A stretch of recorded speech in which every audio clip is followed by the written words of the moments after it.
ආදරණීය දුවදරුවනි අද අපි උසස් පෙළ ගිණුම් කරන්නේ විෂය ධාරාවේ දෙවන පාඩම් ඒකකය සාකච්ඡා කිරීමටයි මේ සූදානම. දෙවන පාඩම් ඒකකය හඳුන්වන්නේ ව්‍යාපාරයක සිදුවන ගනුදෙනු හා සිද්ධීන් ගිණුම් කරන සමීකරණය අනුසාරයෙන් ඉදිරිපත් කිරීම. මේක ඉතාමත් වැදගත් පාඩම් ඒකකයක්. විශේෂයෙන්ම ගිණුම් කරන විෂය ආරම්භයත් එක්කම අපි හොඳින්ම අවබෝධ කරගත යුතු විෂය කොටසක් මේ දෙවනි පාඩම් ඒකකය. මෙම ඒකකය අපි අණු කොටස් 3ක් යටතේ තමයි සාකච්ඡා කරන්න බලාපොරොත්තු වෙන්නේ. එහි පළවෙනි අණු ඒකකය තමයි ගිණුම් කරන සමීකරණය ගොඩනැගීමට පදනම් වෙලා තිබෙන ගිණුම් කරන සංකල්ප. මූලික ගිණුම් කරන සංකල්ප කීපයක් තියෙනවා. අන්නේ සංකල්ප හඳුනා ගැනීම තමයි මේ පළවෙනි අණු ඒකකයේ වශයෙන් අපි සලකන්නේ. මේ අනුව ගිණුම් කරන සමීකරණය ගොඩනැගීමට පාදක වෙච්ච සංකල්ප අතුරින් ඉතා වැදගත් සංකල්පයක් තමයි ගිණුම් කරන ඒකක සංකල්පය. එහෙම නැත්නම් ව්‍යාපාර ඒකක සංකල්පය. අපි කියනවා එක entity concept කියලා. මොකද්ද මේ ව්‍යාපාර ඒකක සංකල්පය කියලා කියන්නේ? එහෙම නැත්නම් මේ සංකල්පයෙන් කුමක්ද අදහස් කරන්නේ? මේ සංකල්පයෙන් කියාපාන්නේ ගිණුම් කරන කටයුතු සිදු කිරීමේදී ව්‍යාපාර ඒකකයට එහි අයිතිකරුවන්ගෙන් වෙන් වූ ස්වාධීන පැවැත්මක් ඇතැයි උපකල්පනය කළ යුතු බව. තවදුරටත් විස්තර කරලා කිව්වොත් ඔබ දන්නවා අපි පළවෙනි වීඩියෝවෙන් කතා කළා ගිණුම් කරණය හැම විටම ගිණුම් කරන කටයුතු කරන්නේ කිසියම් නිශ්චිත ගිණුම් කරන ඒකකයකට අදාළ බව. අදාළවයි ගිණුම් කරන කටයුතු කරන්නේ. මෙතනදී මෙම ඒකකයට ගිණුම් කරන ඒකකයට ඒ අයිතිකරුවන්ගෙන් වෙන් වූ පැවැත්මක් ඇතැයි උපකල්පනය කළ යුතුයි. ඒ කියන්නේ ඕනෑම ඒකකයකට අයිතිකරුවන් අනිවාර්යයෙන්ම සම්බන්ධ වෙනවා. අයිතිකරුවන් සම්බන්ධ නොවන ව්‍යාපාර ආයතන මේ ලෝකයේ දකින්න පුළුවන් කමක් ලැබෙන්නේ නැහැ. උතෝර මෙතෙන්දී හැම ඒකකයකටම අයිතිකරුවන් සම්බන්ධ වුවත් ගිණුම් කරන්නේදී අයිතිකරු කියන්නේ වෙනම පුද්ගලයෙක්, ව්‍යාපාරය කියන්නේ තවත් පුද්ගලයෙක්. වශයෙන් පුද්ගලයන් දෙදෙනෙකු ලෙස සැලකිය යුතු බවයි මේකෙන් අදහස් වෙන්නේ. දැන් නිදසුනක් වශයෙන් නිමල් ව්‍යාපාරයක් ආරම්භ කළා හිතන්න. නිමල් ව්‍යාපාරයක් ආරම්භ කළා නම් මෙතෙන්දී නිමල් කියලා කියන්නේ එක පුද්ගලයෙක්. ඔහු අයිතිකරු. නිමල්ගේ ව්‍යාපාරය කියලා කියන්නේ තවත් පුද්ගලයෙක්. උතර ව්‍යාපාර ඒකකය වෙනයි, ඒ අයිතිකරු වෙනයි. මේ විදියට ඒකකය සහ අයිතිකරු වෙන්කොට හඳුනා ගත යුතු බව තමයි මෙම ඒකක සංකල්පයෙන් කියාපාන්නේ. උතර මේක ගිණුම් කරන්නේදී ප්‍රාථමික සංකල්පයක්. අනිවාර්යයෙන්ම හැම ආයතනයක්ම ගිණුම් කරන කටයුතු සිදු කිරීමේදී මේ ඒකක සංකල්පෙන් කියා දෙන උපදේශය අනිවාර්යයෙන්ම පිළිපදින්නටම ඕනේ. කවුරුටත් අපි මේ ගැන කතා කළොත් දැන් ඒකක සංකල්පයේදී අපි කටයුතු කරනකොට ඒකක සංකල්පයට අනුව අනුගමනය කළ යුතු තව කරුණු කිහිපයක් තියෙනවා. දැන් අපි මුලින්ම හඳුනාගත්තා ඒකක සංකල්පයට අයිතිකරුගෙන් වෙන් වූ ස්වාධීන පැවැත්මක් තියෙනවා කියලා. එතෙන්දී ගිණුම් කරන කටයුතු කරනකොට අනුගමනය කළ යුතු පළවෙනි කාරණේ තමයි ගිණුම් කරන්නේදී ගිණුම් කරන ඒකකයේ වශයෙන් සලකන්න ඕනි අයිතිකරු නොවේ අයිතිකරුගේ ව්‍යාපාරය. දැන් අපි මෙහෙම ගත්තොත් එහෙම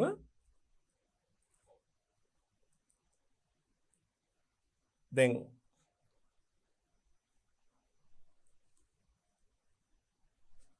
මේ තියෙන්නේ ව්‍යාපාරය.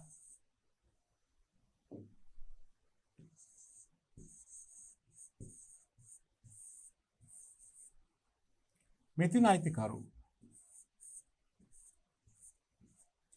උදා පුද්ගලය දෙන්නෙක් ඉන්නවා. අයිතිකරු ඉන්නවා, ව්‍යාපාරේ ඉන්නවා. මෙතින් අයිතිකරු.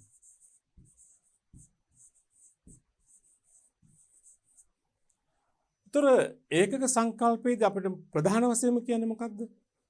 ඒකකය ව්‍යාපාර ඒකකයට අයිතිකරුගෙන් වෙන් වූ පැවැත්මක් තියෙනවා කියලා. ඒ කියන්නේ අයිතිකරු ව්‍යාපාරය කියන්නේ දෙන්නේ. හරි. ඊළඟට තවදුරටත් කියා පානවා ඒකක සංකල්පය අනුව කටයුතු කරනකොට දැන් ගිණුම් කරන ඒකකයේ වශයෙන් සලකන්න ඕනේ කවුද කියන එක. මෙතින්ද ගිණුම් කරන ඒකකයේ වශයෙන් සලකන්න ඕනේ අයිතිකරු නෙමෙයි. ගිණුම් කරන ඒකකයේ වෙන්නේ මොකද්ද? ව්‍යාපාරය. ඒක පළවෙනි කොන්දේසියක්. අනුගමනය කළ යුතු පළවෙනි සිද්ධාන්තයක්. ඒතර අයිතිකරුයි ඒකකයයි වෙන් කරගත්තාම ගිණුම් කරන ඒකකයේ වශයෙන් සලකන්නේ අයිතිකරු නොවේ අයිතිකරුගේ ව්‍යාපාරය. ඒ පළවෙනි කාරණේ. දෙවන කාරණේ තමයි ගිණුම් කරන්නේදී සෑම විටම සැලකිල්ලට ගන්නට ඕනි මේ ගිණුම් කරන ඒකකයට අදාළ එහෙම නැත්නම් ව්‍යාපාර ඒකකයට අදාළ ගනුදෙනු හා සිද්ධීන් පමණයි. ඒක ඉතාමත් වැදගත් කාරණයක්. දැන් අයිතිකරුත් ව්‍යාපාරයත් සම්බන්ධ වෙලා ඉන්නකොට අයිතිකරුගේ ගනුදෙනු තියෙන පුළුවන් පුද්ගල ගනුදෙනු. ව්‍යාපාරයේත් ගනුදෙනු තියෙනවා. ඒතර ගිණුම් කරන්නේදී හැම වෙලාවෙම සලකන්නට ඕනි මේ ව්‍යාපාර ඒකකයට අදාළ ගනුදෙනු හා සිද්ධීන් පමණයි. අයිතිකරුගේ පෞද්ගලික ගනුදෙනු ව්‍යාපාරයේ ගිණුම් පොත්වල වාර්තා කරන්නේ නැහැ. අයිතිකරු ව්‍යාපාරයේ සමග සිද්ධ කරන ගනුදෙනුවක් වේ නම් ඒක වාර්තා කළ යුතුයි. නමුත් අයිතිකරු ස්වාධීනව පෞද්ගලිකව පවත්වන ගනුදෙනු ව්‍යාපාරයට සම්බන්ධයක් නැහැ.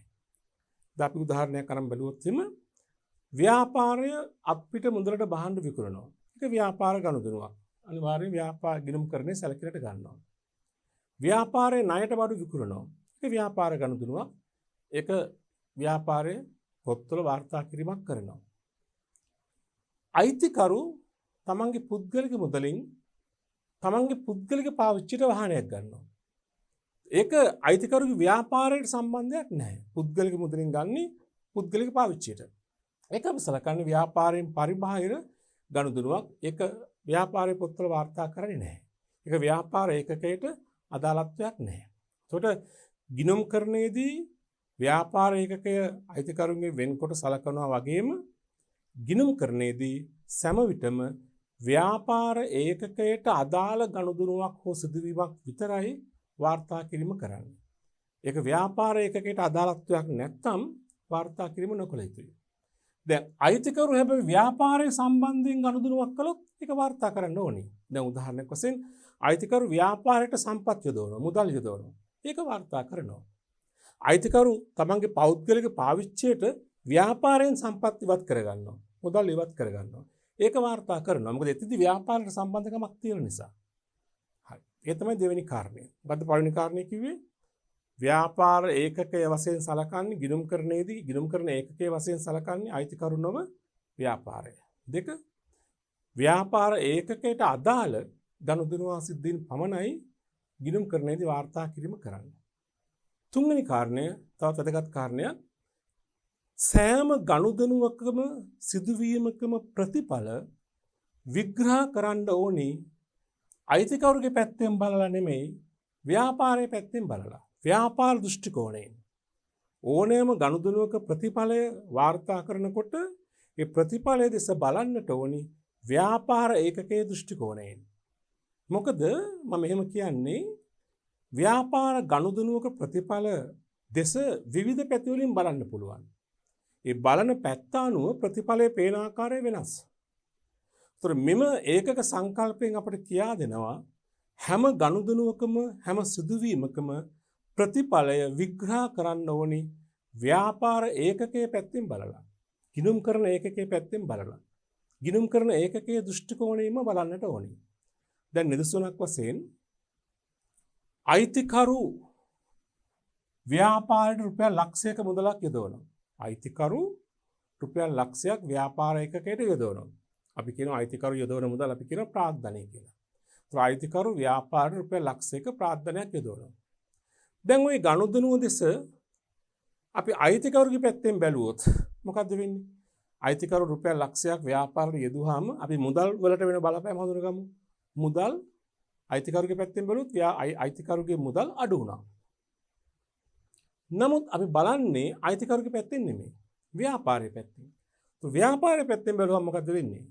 අයිතිකරු ව්‍යාපාරයට මුදල් යෙදවීම නිසා ව්යාපාරයේ මුදල්වත්කම නැත්නම් ව්‍යාපාරයේ මුදල් සම්පත වැඩි වෙනවා.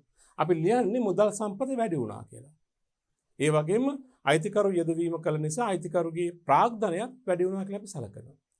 ඒතර අයිතිකරු ව්‍යාපාරයේ මුදල් යෙදුවාම ව්‍යාපාරයේ එකකේ දෘෂ්ටි කෝණයෙන් බැලුවාම සිදුවෙන්නේ පේන්නේ මොකද්ද? මුදල් වැඩි වෙලා තියෙනවා, අනිත් පැත්තෙන් ප්‍රාග්ධනය වැඩි වෙලා තියෙනවා. හැම ගනුදෙනුවක් දෙසම ව්‍යාපාර ඒකකයේ දෘෂ්ටි කෝණයෙන් තමයි බලන්න ඕනේ. ඒක නියමයක්. හොඳයි. අපි දැන් ඔය අපි හඳුනාගත්තේ ගිණුම්කරණයේදී ගිණුම්කරණ සමීකරණයේ ගොඩනැගීමට පාදක වෙච්ච පළවෙනි සංකල්පය. මොකද්ද සංකල්පය? ගිණුම්කරණ ඒකක සංකල්පය. ඒක මොකද්ද කිව්වේ? ගිණුම්කරණයේදී ව්‍යාපාර ඒකකයට ඒ අයිතිකරුගේ ස්වාධීන පැවැත්මක් ඇති බව. අයිතිකරුගෙන් වෙන් වූ ස්වාධීන පැවැත්මක් ඇති බව. එම සංකල්පයේදී අපි අනුගමනය කරන මූලික නියමයන් මොනවද? 1. ගිණුම්කරණ ඒකකයේ වශයෙන් සලකන්න ඕනි අයිතිකරු නොවේ ඒකකය. 2. ඒකකයට අදාළ ගනුදෙනු හා සිද්ධීන් පමණක් සැලකිල්ලට ගත යුතු බව. 3. හැම ගනුදෙනුවකම හැම සිදුවීමකම ප්‍රතිඵල විග්‍රහ කරන්නට ඕනි කාගේ පැත්තෙන් බලලාද? ව්‍යාපාර ඒකකයේ පැත්තෙන් බලලා. ඒ තමයි පළවෙනි සංකල්පය. ඊළඟට ගිණුම්කරණ සමීකරණය ගොඩනැගීමට පාදක වෙච්ච තවත් ප්‍රධාන සංකල්පයක් තියෙනවා. අපි සංකල්පය හඳුනා ගන්නවා. ඒ සංකල්පය තමයි මූල්‍ය මිනුම් සංකල්පය. money measurement concept. මොකද මේ මූල්‍ය මිනුම් සංකල්පය කියලා කියන්නේ? මේ සංකල්පයෙන් අපට දෙන නිර්දේශය තමයි ගිණුම්කරණයේදී සියලුම කටයුතු වල මිනුම් ඒකකයේ ලෙස මුදල් ඒකකය භාවිතා කළ යුතු බව. ඒ කියන්නේ ගිණුම්කරණයේ මිනුම් ඒකකයේ මුදල. තවත් විදිහකින් කිව්වොත් මුදල් නැමැති මාධ්‍යයෙන් වටිනාකම අගය කළ හැකි ගනුදෙනු හා සිද්ධීන් පමණයි ගිණුම්කරණයේ සැලකිල්ලට ගත යුතු වන්නේ. ගිණුම්කරණයේදී මිනුම් ඒකකය වන්නේ වටිනාකම අගය කිරීම සඳහා භාවිතා කරන මිනුම් ඒකකය මුදල. ඒ රටේ ක්‍රියාත්මක වන මුදල් ඒකකය. දැන් ශ්‍රී ලංකාව තුළ නම් රුපියල්. ඒ වගේම විදේශ රටක ඩොලර් වෙන්න පුළුවන්, පවුම් වෙන්න පුළුවන්, වෙනත් මුදල් ඒකකයක් වෙන්න පුළුවන්. සිය රටේ භාවිතා වෙන මුදල් ඒකකය. හෝ වෙන යම් මුදල් ඒකකයක්. ඒතර මුදල් නැමැති මාධ්‍යයෙන් වටිනාකම මනින්නට පුළුවන් ගනුදෙනු හා සිද්ධීන් පමණක් ගිණුම්කරණයේදී සැලකිය යුතු බව තමයි මෙම සංකල්පයෙන් ප්‍රධාන වශයෙන් කියන්නේ. ඔබට මතක ඇති අපි පළවෙනි වීඩියෝ තුලින් කතා කළා ගිණුම්කරණයේදී හැම වෙලාවෙම ලබා දෙන්නේ මුදලින් වටිනාකම අගය වෙන තොරතුරු, මූල්‍ය තොරතුරු කියලා කියවනේ. මේ මූල්‍ය තොරතුරු ලබා දීමට හේතුව තමයි ගිණුම්කරණයේදී අපි යෙදවුම් වශයෙන් සලකන්නේ මුදලින් වටිනාකම අගය වෙන ගනුදෙනු හා සිද්ධීන්. දැන් මේ බලන්න ව්‍යාපාර ගනුදෙනු හා සිද්ධීන් වාර්තා කිරීම සඳහා අගය මැනීමේ ඒකකයේ ලෙස මුදල් ඒකකය යොදාගත යුතු බව මෙම සංකල්පයෙන් ප්‍රකාශ වේ. තවදුරටත් කියනවා නම් මුදලින් අගය කළ හැකි ගනුදෙනු හා සිද්ධීන් පමණක් ගිණුම්කරණයේදී සැලකිය යුතු බව තමයි මෙම සංකල්පයෙන් කියාපාන්නේ. තුර මෙම සංකල්පයට අනුව කටයුතු කරනකොට තවදුරටත් අනුගමනය කළ යුතු උපකල්පන කිහිපයක් තියෙනවා. එකක් තමයි මුදලේ අගය ස්ථාවර බව. මොකද්ද මේ මුදලේ අගය කියලා කියන්නේ? මුදලේ අගය කියන්නේ කිසියම් මුදල් ඒකකයකින් මිලදී ගත හැකි භාණ්ඩා සේවා ප්‍රමාණය. දැන් අපි කිව්වොත් රුපියල් 1000කින් ලබාගත හැකි භාණ්ඩා සේවාවල වටිනාකම මුදලේ අගය. මේ මුදලේ අගය ප්‍රායෝගිකව හැමදාම ස්ථාවර නැහැ.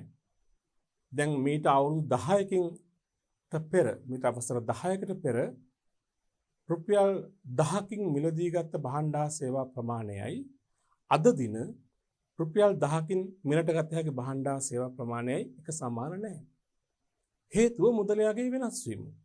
විශේෂයෙන්ම උද්දමනකාරී තත්වයකදී මුදලේ අගය ශීඝ්‍රයෙන් අඩු වෙනවා. යම් මුදල් ඒකකයකින් ලබා ගන්න පුළුවන් භාණ්ඩා සේවා ප්‍රමාණය අඩු වෙනවා. නමුත් ගිණුම්කරණයේදී මෙම සංකල්පයට අනුව අපි ඇති කරගන්නා උපකල්පනයක් තමයි මුදලේ අගය වෙනස් වෙන්නේ නැහැ කියන එක. මුදලේ අගය ස්ථාවරයි කියන එක. ඒක උපකල්පනයක්. ඒ කියන්නේ හැමදාම මුදල් වල වටිනාකම සමානයි කියන එක. ඒ අනුව මීට අවුරුදු 5කට කලින් මිලදී ගත්තු දේපලක වටිනාකමත් ඒ අද වටිනාකමත් එක සමානයි කියන එක. නමුත් ප්‍රායෝගික තත්ත්වය ඊට වෙනස්. නමුත් උපකල්පනය කරනවා ගිණුම් කරන්නේදී මුදලයාගේ වෙනස් වෙන්නේ නැහැ කියන එක. දෙක ඕනෑම දෙයක වටිනාකම මුදලින් මැනිය හැකි බව. එකකින් අදහස් වන්නේ අර කලින් කිව් කාරණේම තමයි ගිණුම් කරන්නේදී සැලකිලට ගන්නා ගනුදෙනු හා සිද්ධීන් මුදලින් අගය කරන්න පුළුවන් කියන එක තමයි මේ කියන්නේ. එහෙම මුදලින් අගය කරන්න බැරි නම් අපි නොසලකා හරිනවා.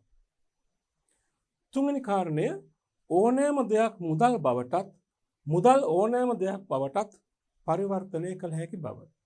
දැන් මේකෙන් අදහස් කරන්නේ දැන් ව්‍යාපාරයක නොයෙකුත් ආකාරයේ සම්පත් තියෙනවා. ඉඩම්, ගොඩනැගිලි, භාණ්ඩතොග, මෝටර රථ ආදී වශයෙන්. මුදල් එක්ක මේකේ තියෙන සම්බන්ධය මේකයි. අපිට අවශ්‍ය නම් මේ සියලුම දේපල අවශ්‍ය විටකදී මුදල් කරගන්න පුළුවන්. ඒ කියන්නේ මෝටර රථේ විකුණලා මුදල් ලබා ගන්න පුළුවන්. ඉඩම විකුණලා මුදල් ලබා ගන්න පුළුවන්. බඩු තොගේ විකුණලා මුදල් ලබා ගන්න පුළුවන්. ණයගැතියන්ගෙන් මුදල් එකතු කරගන්න පුළුවන්. ඒක කියන්නේ ඕනෑම දෙයක් මුදල් බවට පරිවර්තනය කළ හැකියි. ඒ වගේම මුදල් ඕනෑම අවස්ථාවක වෙනත් වත්කමක් බවට පරිවර්තනය කරන්නත් පුළුවන්. දැන් අද රුපියල් ලක්ෂයක් මුදලින් තිබෙනවා නම් වළංගු මුදලින් තිබෙනවා නම් අපිට රුපියල් ලක්ෂය පාවිච්චි කරලා යම්කිසි වත්කමක් මිලදී ගන්න පුළුවන්. අපිට රුපියල් ලක්ෂයෙන් අපි රුපියල් 50000ක උපකරණ මිලදී ගන්නවා. ඒතර මුදල් වත්කම උපකරණ වත්කම බවට පරිවර්තනය වුණා. ඒක තමයි මේක අදහස් කරන්නේ. ඕනෑම දෙයක් මුදල් බවටද මුදල් ඕනෑම දෙයක් බවටද පරිවර්තනය කිරීමේ හැකියාව තිබෙන බව ගිණුම් කරන්නේදී මේ සංකල්පයේ අනුව උපකල්පනය කිරීමක් කරනවා. හරි. අපි දැන් මුලින්ම හඳුනාගත්ත එහෙමනම් ගිණුම් කරන සමීකරණයට පාදක වන ප්‍රධානම සංකල්ප දෙකක් පිළිබඳව. මොකද්ද? ඒකක සංකල්පය, දෙවන එක මූල්‍ය මිනුම් සංකල්පය. එතකොට ගිණුම් කරන සමීකරණය අපි දැන් ඊළඟට කතා කරලා යන ගිණුම් කරන සමීකරණය ගොඩනැගිලා තියෙන්නේ මෙම සංකල්ප දෙක පාදක කරගෙන. සංකල්පයට අදාළ හැම දෙයක්ම මේ සංකල්ප දෙක පාදක කරගෙන තමයි ගොඩනැගිලා තියෙන්නේ. හොඳයි. ගිණුම් කරන සමීකරණය හඳුනා ගන්න පෙර අපි ඊළඟට තවදුරටත් හඳුනාගත යුතු තවත් කාරණයක් තියෙනවා. ඒ තමයි ගනුදෙනුවක ද්විත්ව ස්වરૂපයේ පිළිබඳව.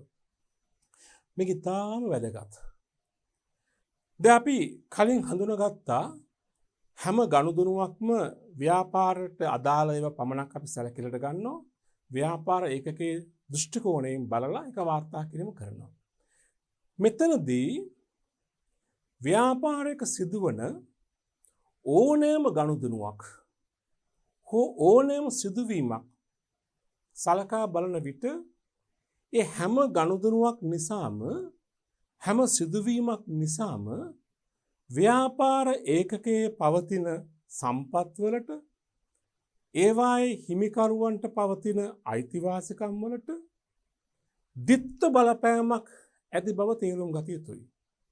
ද්විත්ව බලපෑමක් කියලා කියන්නේ ගනුදෙනුවක් තුලින් ප්‍රතිඵල දෙකක් අත්වන බව. ගනුදෙනුව තුලින් ව්‍යාපාර ඒකකයට බලපෑම් දෙකක් අත්වන බව. හැම වෙලාවෙම මේ බලපෑම් දෙක ඇති වෙනවම කියලා සලකන්න ඕනේ.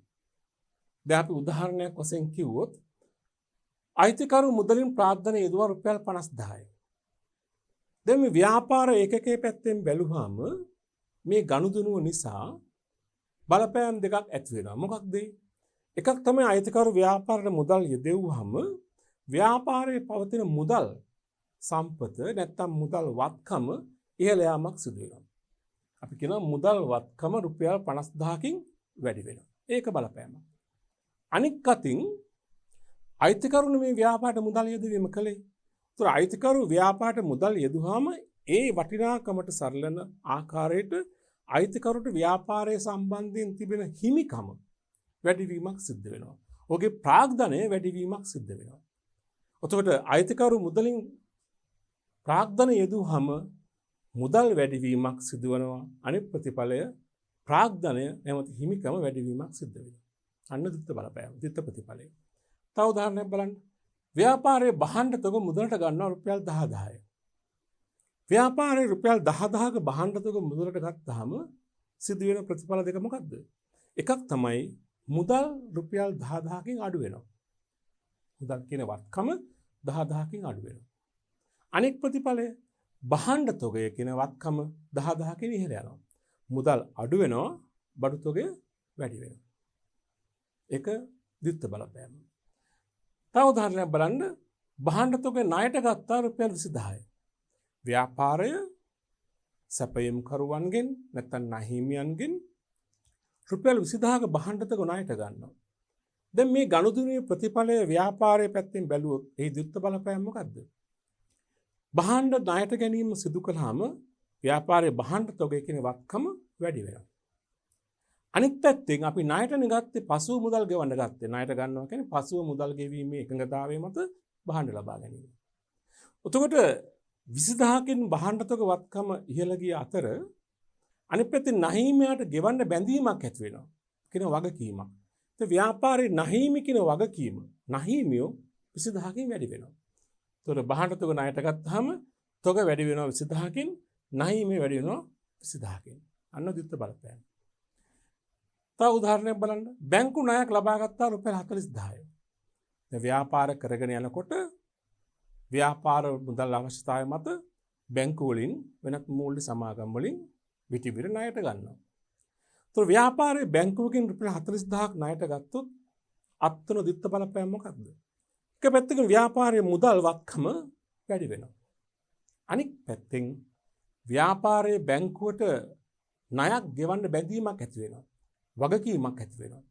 ඒතර එක පැත්තකින් මුදල් වත්කම වැඩි වෙන අතර අනෙක් ප්‍රතිඵලය තමයි බැංකු ණය කියන වගකීම වැඩි වෙනවා. ඒතර බැංකු ණයක් ලබා ගත්තා මුදල් වැඩි වෙනවා, බැංකු ණය වැඩි වීමක් වෙනවා. තව උදාහරණයක් බලන්න. කඩකුලිය කියන වියදම මුදලින් ගෙවුවා රුපියල් 3000යි. ව්‍යාපාරය පවත්වාගෙන යන්නේ කුලියට ගත්තු ගොඩනැගිල්ලක නම් ඒ ගොඩනැගිල්ලට කුලිය ගෙවන්න ඕනේ. කඩකුලිය කියලා වියදමක් ඇති වෙනවා. ඒතර ව්‍යාපාරය රුපියල් 3000ක් කඩකුලිය වශයෙන් මුදලින් ගෙවුවහම ඒ ගනුදෙනුවේ ද්විත්ව බලපෑම තමයි එක අතකින් ව්‍යාපාරයේ මුදල් සම්පත මුදල් වත්කම අඩු වෙනවා. අනෙක් අතින් කඩකුලිය කියලා වියදමක් ඇති වෙනවා. කඩකුලිය කියන වියදම වැඩි වෙනවා. වියදම් දරන්න වියදම වැඩි වෙනවා. ඉහළ යනවා. දැන් මුකුත්ම නොකර සිටින වියදමක් නැහැ. කඩකුලිය ගෙවන ව්‍යාපාරයේ කඩකුලිය කියන වියදම වැඩි වෙනවා. සේවකින්ද වැටුප් ගෙවුවාම වැටුප් කියන වියදම වැඩි වෙනවා. මේක වියදම වැඩිවීමක් සිද්ධ වෙනවා. අනිත් පැත්තෙන් මුදල් අඩුවීමක් සිද්ධ වෙනවා. ඒතර මේ ආකාරයට ව්‍යාපාරයක සිදුවන හැම ගනුදෙනුවක් තුලින්ම හැම සිදුවීමක් තුලින්ම ද්විත්ව බලපෑමක් ඇතිවන බව තේරුම් ගත යුතුමයි. මෙතනදී මේ ද්විත්ව බලපෑම වෙනස් වීමක් නේ. ගිණුම් කරන්නේදී හැම වෙලාවෙම මතක තියාගන්න වෙනස් වීම කියන වචනේ පාවිච්චි කළා නම් ඒ වෙනස් වීම කියලා කියන්නේ එක්කෝ වැඩිවීමක් නැත්නම් අඩුවීමක්. ගිණුම් කරන්නේදී වෙනස් වීම කියන වචනේ අර්ථය වැඩිවීමක් හෝ අඩුවීමක් කියන එක. එතකොට දකින්න මේ හැම ගනුදෙනුවකම එක්කෝ වැඩිවීමක් වෙලා තියෙනවා අඩුවීමක් වෙලා තියෙනවා. එතකොට මෙතනදී ගනුදෙනුවක ද්විත්ව බලපෑම සමහරක් විට ඒ බලපෑම් දෙකම වැඩිවීම ස්වරූපයේ ගනුදෙනු වෙන්න පුළුවන්. දෙකම වැඩිවීම. බලපෑම් දෙකම ධන බලපෑම් වෙන්න පුළුවන්. දැන් අපි ගත්ත පළවෙනි උදාහරණය බලන්න. අයිතිකරු මුදලින් ප්‍රාග්ධන යෙදුවා. මුදලුත් වැඩි වෙනවා, ප්‍රාග්ධනයත් වැඩි වෙනවා. ඒත් බලපෑම් දෙකම ධන දෙකම වැඩිවීම. සමහරක් විට සමහරක් ගනුදෙනු වලින් මේ ද්විත්ව බලපෑම ඒ කියන්නේ ප්‍රතිඵල දෙකම අඩුවීම් දෙකක් වෙන්නත් පුළුවන්. ව්‍යාපාරය ප්‍රතිඵල දෙකම බලපෑම් දෙකම අඩුවීම් වෙන්න පුළුවන්. දැන් උදාහරණයක් වශයෙන් ණය හිමියන්ට මුදල් ගෙවනවා. ව්‍යාපාරයේ ණය හිමියන්ට මුදල් ගෙවුවාම මුදල් අඩු වෙනවා. ණය හිමියොත් අඩු වෙනවා. ඒතර බලපෑම් දෙකම වෙනස් වුණා, දෙකම අඩුවීම උනේ. එහෙම නැත්නම් මේ බලපෑම් දෙක එකක් වැඩිවීමක් එකක් අඩුවීමක් වෙන්න පුළුවන්. එක ප්‍රතිඵලයක් වැඩිවීම ධන ස්වරූපයෙන් අනෙක් ප්‍රතිඵලය අඩුවීම ඍණ ස්වරූපය ගන්නත් පුළුවන්. දැන් මේ බලන්න රුපියල් 10000ක ලී බඩු මුදලට මිල්ල ගන්නවා. රුපියල් 10000ක ලී බඩු මුදලට ගන්නවා. එතකොට මොකද වෙන්නේ? මුදල් කියන වත්කම අඩු වෙනවා.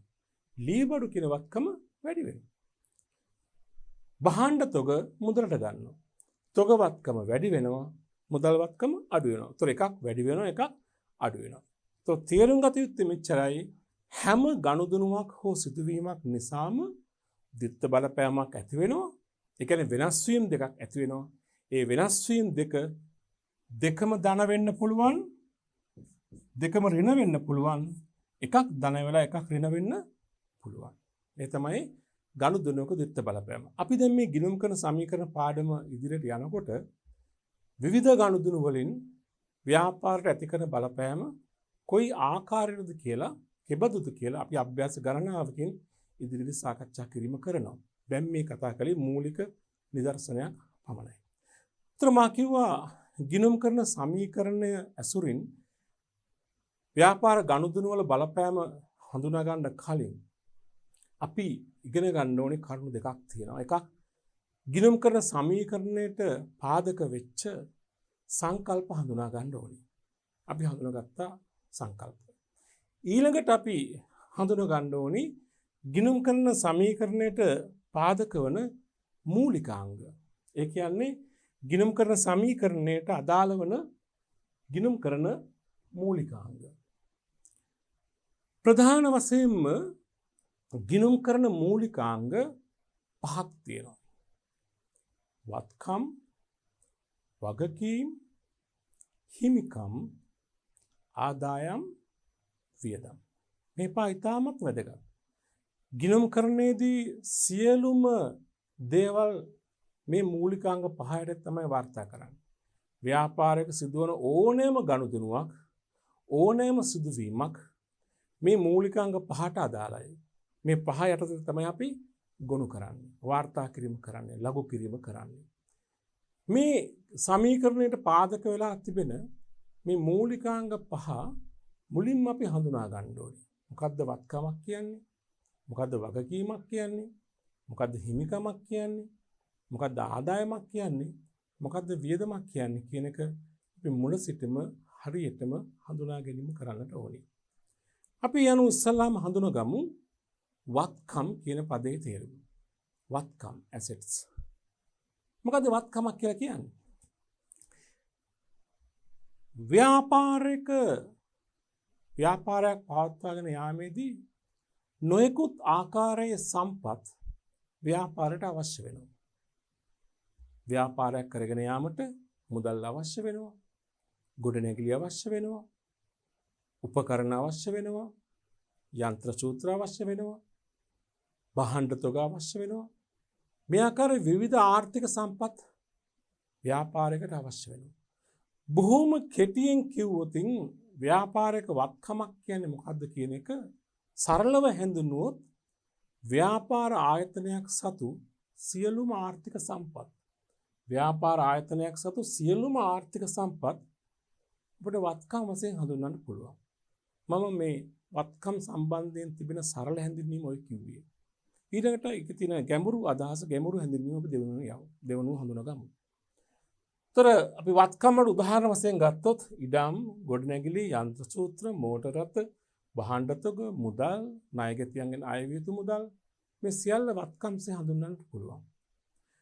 තොර ගිණුම් කරන ප්‍රමිතීන් පෙන්වා දෙන ආකාරයට වත්කමක් කියන එක පිළිබඳව වත්කමක් යන්නට ගැඹුරු අර්ථකථනයක් දී තිබෙනවා. ඒ මොකද්ද? මේ බලන්න.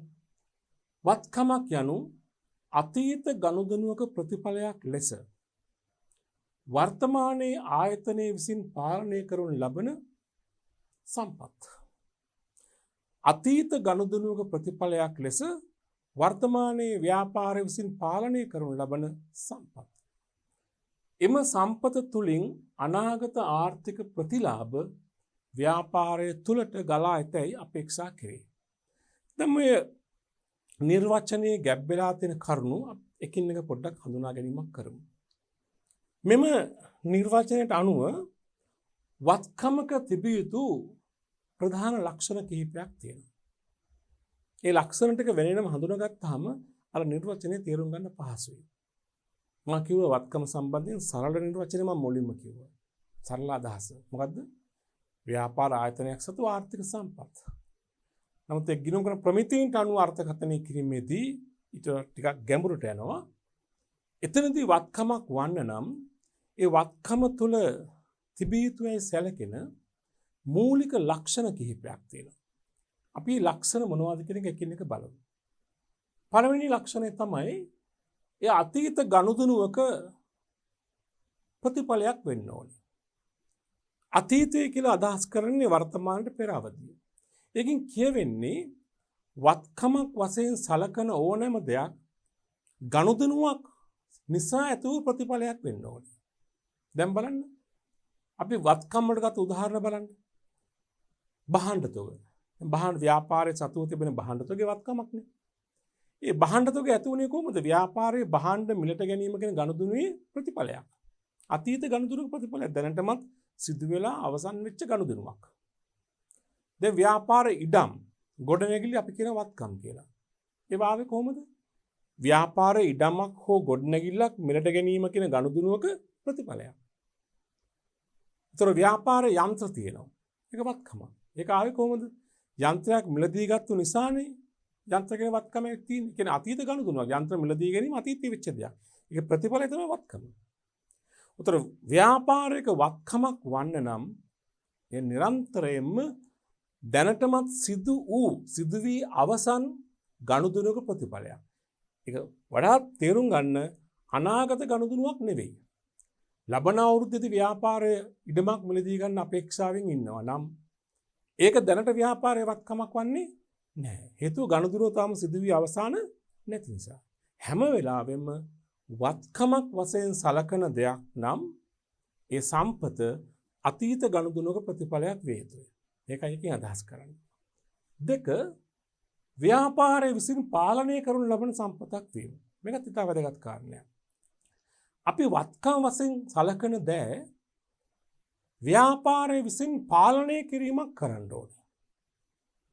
මේකෙදි වත්කමේ නෛතික අයිතිය තියෙන්න පුළුවන්. එහෙම නැත්නම් නෛතික අයිතිය ලබා ගැනීමට කටයුතු කරන්න පුළුවන්. නමුත් මේ වත්කම පාලනය කිරීම මෙහෙයවීම ව්‍යාපාරය විසින් කරන්නට ඕනේ. දැන් බලන්න ව්‍යාපාරයේ තියෙන ගොඩනැගිලි, ව්‍යාපාරයේ තියෙන භාණ්ඩ තොගය, ව්‍යාපාරයේ තිබෙන යන්ත්‍රෝපකරණ කවුද පාලනය කරන්නේ? වෙනත් අය නෙමෙයි ව්‍යාපාරය. ඒක වත්කමක් වන්න ඒ ගුණාංගයේ තිබිය යුතු ඒ සම්පත පාලනය කිරීම ව්‍යාපාර ඒකක විසින් කළ යුතුයි.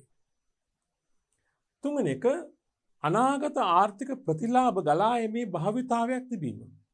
ඒ කියන්නේ වත්කමක් වශයෙන් සලකන දෙයක්කින් ව්‍යාපාර ඒකකයට ප්‍රතිලාභ අනාගත ආර්ථික ප්‍රතිලාභ ව්‍යාපාරය තුළට ගලා එමේ හැකියාවක් තිබිය යුතුයි. භාවිතාවයක් තිබිය යුතුයි. දැන් බලන්න ව්‍යාපාරයේ ගොඩනැගිලි, ඉඩම් ගොඩනැගිලි, දේපල. ඒ තුලින් ව්‍යාපාරයට ආර්ථික ප්‍රතිලාභ ගලා එමේ හැකියාවක් තිබෙනවනේ. ඒ ගොඩනැගිලි එක්ක ව්‍යාපාරයේ කටයුතු වලට පාවිච්චි කිරීම නිසා ව්‍යාපාරයේ ලාභ ඉපීමේ හැකියාව වැඩි වෙනවා. එහෙම නැත්නම් ඒ ගොඩනැගිලි වෙනත් කෙනෙකුට කුලියට දුන්නොත් ව්‍යාපාරයේ කුලිය ආදායමක් ආර්ථික ප්‍රතිලාභයක් ගලා එනවා. යන්ත්‍රෝපකරණ වත්කම. ඒ තුලින් ව්‍යාපාරයේ නිෂ්පාදන කටයුතු ඉහළ නැංවීම තුලින් ආර්ථික ප්‍රතිලාභ ගලා එමේ හැකියාවක් තිබෙනවා. උතර වත්කමක් වන්න ඒ විදියට ඒ වත්කම තුලින් ඒ සම්පත තුලින් ආර්ථික ප්‍රතිලාභ ව්‍යාපාරයේ තුලට ගලා එමේ භාවිතාවයක් තම හැකියාවක් තිබෙන්න ඕනේ. 4. පිරිවැය හෝ අගය විශ්වාසදායක ලෙස මුදලින් මැනිය හැකි වීම. දැන් වත්කමක් වශයෙන් සැලකීමට නම් එම වත්කමේ වටිනාකම පිරිවැය නැත්නම් අගය මුදලින් අගය කිරීමට හැකියාවක් තියෙන්න ඕනේ. ඔබ දන්නවා මූල්‍ය මිනුම් සංකල්පය අනුව ගිණුම් කරන්නේදී හැම වෙලාවෙම සැලකිල්ලට ගනු ලබන්නේ මුදල් නැමැති මාධ්‍යයෙන් වටිනාකම අගය කිරීමට හැකිනම් විතරයි. ඒතර වත්කමක් වශයෙන් සලකන දෙයක් වුණත් මුදලින් අගය කරන්න පුළුවන් නම් විතරයි අපි ඒක වත්කමක් වශයෙන් සලකන්නේ. ඒක සම්පතක් වුණත් මුදලින් අගය කිරීමක් කරන්න බැරි නම් ඒක අපි වත්කමක් වශයෙන් සලකන්නේ නැහැ. දැන් අපි උදාහරණයක් වශයෙන් බැලුවොත් ව්‍යාපාරික ගොඩනැගිල්ලේ වටිනාකම මුදලින් අගය කරන්න පුළුවන්. ඒක ව්‍යාපාරයේ වත්කමක්. ව්‍යාපාරයේ භාණ්ඩ තොගයේ වටිනාකම මුදලින් අගය කරන්න පුළුවන්. ඒක ව්‍යාපාරයේ වත්කම. ව්‍යාපාරයේ යන්ත්‍ර සූත්‍ර වල වටිනාකම මුදලින් අගය කරන්න පුළුවන්. ඒක ව්‍යාපාරයේ වත්කම. හැබැයි ව්‍යාපාරයේ සේවක සම්පත, ව්‍යාපාරයේ වැඩ කරන සේවකයෝ සම්පත, මානව සම්පත ඒකත් ප්‍රධාන සම්පතක්. නමුත් ඒ වටිනාකම මුදලින් අගය කරන්න පුළුවන් කමක් නැහැ. ඒ නිසා මානව සම්පත, සේවක සම්පත සම්පතක් වුවත් ගිනුම් කරන්නේදී ඒක වත්කමක්සේ හඳුනාගන්නේ නැහැ. ඇයි? අගය මුදලින් මැනීම කළ නොහැකි නිසා. ඒ නිසා හොඳට තේරුම් ගන්න ඕනි හැම විටම ව්‍යාපාරයේ වත්කමක් වන්න නම් මෙන්න මේ ගුණාංග 4, මේ ලක්ෂණ 4 ඒ සම්පත තුල තිබිය යුතුමයි. ඒවත් තමයි අපි වත්කම්සේ හඳුනා ගන්නු ලබන්නේ. දැන් බලන්න මම පුංචි නිදර්ශනයක් අපිට පෙන්නනවා. ඔබට පුළුවන් මාත් එක්ක මේ දීලා තියෙන තොරතුරු අනුව මෙතන වත්කම් මොනවද, වත්කම් නොවන්නේ මොනවද කියලා හඳුනා ගන්න. මේ බලන්න පහතින් දැක්වෙන්නේ පෙරේරාගේ ව්‍යාපාරයට අදාළ තොරතුරු සමූහයකි. මේ වයින් මෙම ව්‍යාපාරයේ, ඒ කියන්නේ මොන කාගේ ව්‍යාපාරයේද? පෙරේරාගේ ව්‍යාපාරයේ වත්කම් ලෙස සැලකිය හැකි දෑ පෙන්වන්න. වත්කමක් නොවන්නේ නම් ඊට හේතුවක් කියන්නට ඕනේ. දැන් මේ තියලා තියෙනවා පෙරේරාගේ ව්‍යාපාරයේ තොරතුරු ලැයිස්තුවක්. මේවා අතර තියෙන්න පුළුවන් ව්‍යාපාරයේ වත්කම් ලෙස හඳුනා ගන්න පුළුවන් දේවලුත්, ව්‍යාපාරයේ වත්කම් ලෙස හඳුනා ගන්න බැරි දේවල්. වත්කමක් නම් වත්කමක් කියලා කියන්න ඕනි. වත්කමක් නොවන්නේ නම් වත්කමක් නොවේ කියලා කියන්නත් ඕනි. ඒ වගේම කියන්න ඕනි ඊට හේතුව මොකක්ද? ඇයි වත්කමක්සේ හඳුනාගන්නේ නැත්තේ කියලා. එක ව්‍යාපාරික ගොඩනැගිලි. ව්‍යාපාර ගොඩනැගිලි කියන කාරණේ මොකද්ද? වත්කමක්ද නැද්ද? වත්කමක්. ඇයි? වත්කමක් වන නම් අර ගුණාංග 4 තියෙන්න එපා. දැන් මේකේ තුල 4 තියෙනවද බලන්න. එක මොකද්ද? අතීත ගනුදෙනුවක ප්‍රතිඵලයක් වෙන්න ඕනේ. ඒතර ව්‍යාපාර ගොඩනැගිලි කියන්නේ අතීත ගනුදෙනුවක ප්‍රතිඵලයක් නේ. හරි. දෙක එය ව්‍යාපාරය විසින් පාලනය කරනු ලබන්නට ඕනේ. ඒතර ව්‍යාපාර ගොඩනැගිලි පාලනය කරන්නේ කවුද? ව්යාපාරය. තුන ඒ සම්පත තුළින් අනාගත ආර්ථික ප්‍රතිලාභ ව්‍යාපාරය තුළට ගලා එීමේ හැකියාවක් තියෙන්න ඕනේ. ගොඩනැගිලි තුළින් ආර්ථික ප්‍රතිලාභ උපයා ගන්න පුළුවන්. හතර ව්‍යාපාර පිරිවැය හෝ අගය විශ්වාසදායක ලෙස මැනිය හැකි වෙන්නට ඕනේ. එහෙමනම් ගොඩනැගිල්ලකට වටිනාකම මනින්න පුළුවන්. එහෙනම් ගොඩනැගිලි වත්කම තුල, ගොඩනැගිලි සම්පත තුල වත්කමක තිබිය යුතු ගුණාංග 4ම තියෙනවා. එහෙනම් මොකක්ද ඒක? වත්කමක්.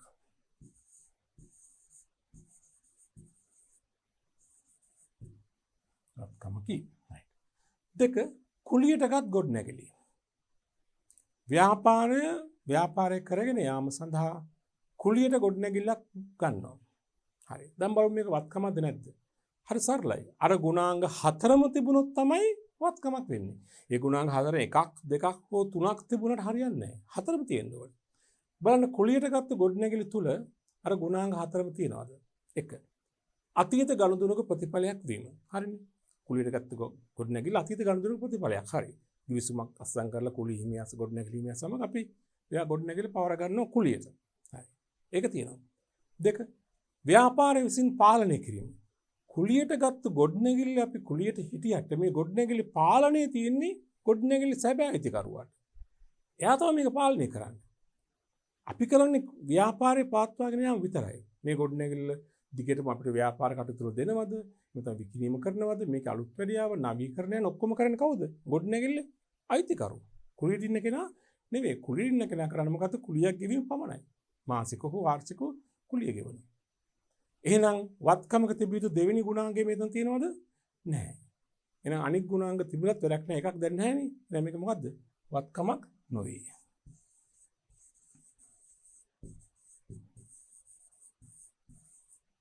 හේතුව මොකද්ද? ව්‍යාපාරය පාලනය නොකිරීම. ව්යාපාරයට පාලනය කිරීමේ හැකියාව නොතිබීම. තුන්වෙනි කාරණය ආයෝජන. මොකද්ද මේ ආයෝජන කියන්නේ? ව්‍යාපාරයේ විසින් කිසියම් ආර්ථික ප්‍රතිලාභයක් අපේක්ෂාවෙන් බාහිර ස්ථානවල යොදවා ඇති සම්පත්. අපි කියන ආයෝජන. බැංකුවක ස්ථාවර තැන්පතුක මුදල් තැන්පත් කරන මේකත් ආයෝජනයක්. පොලි අපේක්ෂාව. ව්‍යාපාරයේ සමාගමක කොටස් මිලදී ගත්තනම් ඒකත් ආයෝජනයක්. ලාභාංශ අපේක්ෂාවෙන් නැත්නම් කොටස් වල මිල ඉහළ යාමෙන් ඇතිවන ප්‍රතිලාභ අපේක්ෂාවෙන්. ඒක තමයි ආයෝජනවත්කම. ආයෝජන වත්කම ආයෝජන කියන සම්පත වත්කමක්ද? බලමු අර ගුණාංග හතර තියෙනවද කියලා. එක මොකද්ද? අතීත ගනුදෙනුක ප්‍රතිඵලයක් වීම. හවුද නැද්ද? ඔව්. මේක අතීත ගනුදෙනුවක්. ගනුදෙනුවක් නිසා ආයෝජන කියන වත්කම ඇති වුණේ. ආයෝජන කියන දේ ඇති වුණේ. හරි. දෙක ව්‍යාපාරය විසින් පාලනය කරනු ලැබීම. හරිනේ ආයෝජන පාලනය කරන අපිනේ. අපි තමයි තීරණය කරන ආයෝජනය කරනවද නැද්ද? ආයෝජනය කිරීම කරනවද නැද්ද? ආයෝජන දිගටම පාත්වාගෙන යනවද නැද්ද?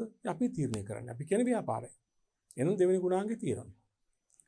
අනාගත තුන්වෙනි එක මොකද්ද? අනාගත ආර්ථික ප්‍රතිලාභ ව්‍යාපාරය තුළට ගලා යීමේ හැකියාවක් තිබීම. ආයෝජනයක් තුලින් අනිවාර්යයෙන්ම අපේක්ෂා කරන යම්කිසි ප්‍රතිලාභයක්. එහෙම හැකියාවක් තියෙනවා. එහෙනම් තුන්වෙනි ගුණාංගයක් තියෙනවා. හතර අගය විශ්වාසදායක ලෙස මැනිය හැකි වීම. ආයෝජනයේ වටිනාකම මුදලින්ම ඉන්න පුළුවන්.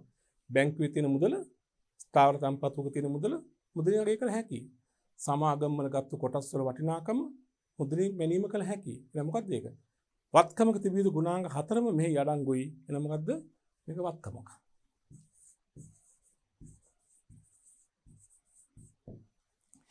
ඊළඟ භාණ්ඩ තොගය.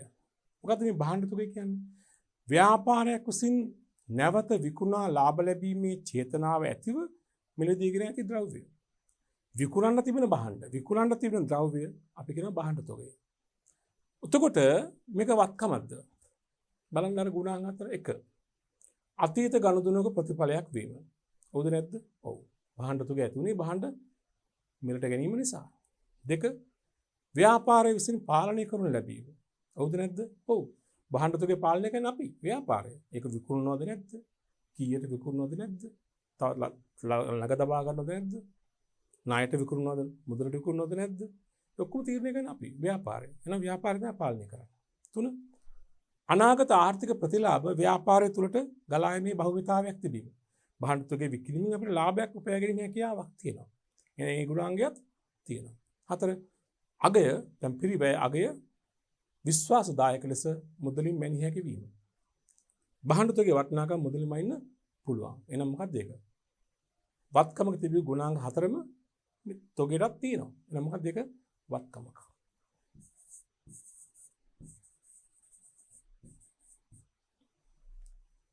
පහ ගනුදෙනු කරුවන්ගෙන් අය වී යුතු මුදල්. තමයි ව්‍යාපාර ආයතන තමන්ගේ භාණ්ඩ විකුණනවා. මේ විකිණීම සඳහා අනුගමනය කරන ආකාර දෙකක්. එකක් මුදලට විකිණීම, අනෙක ණයට විකිණීම.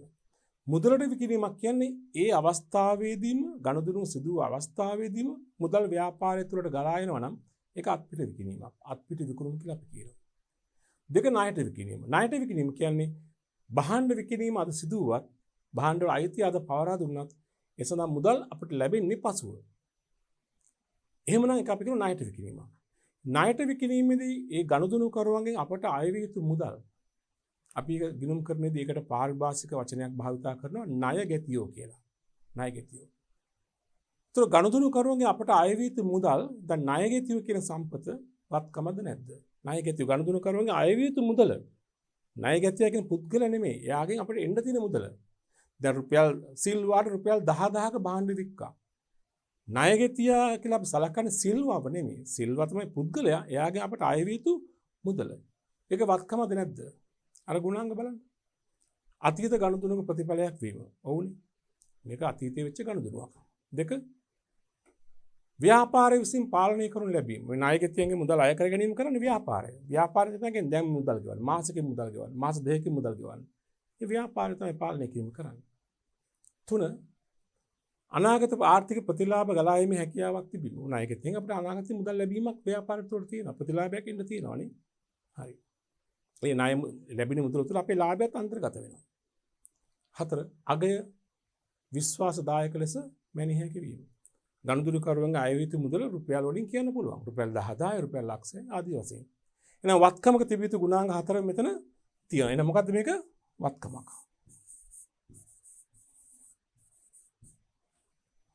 බලන්න තවදුරටත් 6. බැංකු ගිණීමේ ඇති මුදල. ව්‍යාපාරය තමන්ගේ මුදල් බොහෝ විට බැංකුවේ තැන්පත් කරනවා. ව්‍යාපාරේ කාර්යාලය තුල තියාගන්න බොහොම අඩු මුදලක්. බැංකු ජංගම ගිණුමක හෝ ඉතිරි කිරීමේ ගිණුමක හෝ ස්ථාවර තැන්පතු ගිණුමක තැන්පත් කරනවා. කවර ආකාරයක ගිණුමක තිබුණත් ඒ මුදල ව්‍යාපාරයේ වත්කමද නැද්ද කියලා මේ අහන්නේ. බලන්න අර 4. එය අතීත ගනුදෙනුක ප්‍රතිඵලයක්ද නැද්ද? ඔව්. ව්‍යාපාරයේ මුදල් තැන්පත් කළ නිසානේ බැංකු ගිණුමක් ඇති වෙලා තියෙන්නේ. හරි. ඒ පාලනය කිරීම කරන්නේ කවුද? ව්‍යාපාරය. අපිට අවශ්‍ය වෙලාවක මුදල් තැන්පත් කරනවා, අවශ්‍ය වෙලාවක මුදල් ආපසු ගන්නවා. හරි. පාලනය කිරීම අපි කරන්නේ. 3. අනාගත ආර්ථික ප්‍රතිලාභයක් ව්‍යාපාරය තුළට ගලා යෑමේ හැකියාවක් තිබේද? අනිවාර්යයෙන්ම බැංකුවේ තියෙන තාක් අපිට පොලියක් හම්බ වෙනවා. ප්‍රතිලාභයක් අපිට ලබා ගන්න පුළුවන්කමක් තියෙනවා. 4. අගය විශ්වාසදායක ලෙස මැනිය හැකි වීම. බැංකුවේ තියෙන මුදලේ වටිනාකම අපිට පැහැදිලිව මුදලින් අගය කරන්න පුළුවන්. එන වත්කමක තිබිය යුතු ගුණාංග 4ම මෙහි තියෙනවා. එහෙනම් මොකද්ද මේක? වත්කමක්.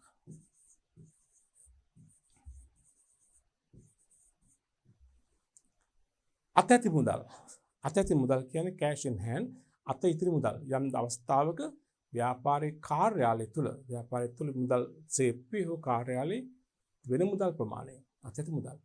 ඒක අහනවත්කමද? බලමු. අර ගුණාංග 4 තියෙනවද කියලා. අතීත ගනුදෙනුක ප්‍රතිඵලයක් වේ යුතුයි. මුදල් ව්‍යාපාරේ ලාච්චු නිකන් ආවිල යන ගනුදෙනුවල ප්‍රතිඵල තමයි. එකක් හෝ කිහිපයක ප්‍රතිඵල. 2. ව්‍යාපාරයේ විසින් පාලනය කරනු ලැබීම. මේ මුදල් පාලනය කරන්නේ කවුද? ව්‍යාපාරය තමයි තීරණය කරන්නේ මේ මුදල මෙහෙම තියනවද? මේක තව වැඩි කරගන්න භාණ්ඩ මිලදී ගන්නවද? වෙනත් තැනක යොදවනවද? වියදම්ගේ සඳහා ගෙවනවද? ව්‍යාපාරය තීරණය කරන්නේ. ව්‍යාපාරය තමයි පාලනය කරන්නේ. 3. අනාගත ආර්ථික ප්‍රතිලාභ ව්‍යාපාරය තුළට ගලා ඒමේ භාවිතාවක් තිබීම. මුදල් කියන සම්පත අපිට බොහෝ දේවල් සඳහා යොදා ගන්න පුළුවන්. ප්‍රතිලාභ ජනනය කරන අවස්ථාවන්ට මුදල් යොදවන්න පුළුවන්. එහෙනම් ඒ ගුණාංගයක් තියෙනවා. 4. අගය විශ්වාසදායක ලෙස මනින්න පුළුවන්. ඔව්. රාජ්‍යයේ තියෙන මුදල අපිට ගණන කියන්න පුළුවන් මුදලින් වටිනාකම කීයද කියලා. එහෙමනම් එම දේ තුලත් වත්කමක තිබිය යුතු ගුණාංග සියල්ලම තියෙනවා. එහෙනම් මොකක්ද ඒක? වත්කමක්.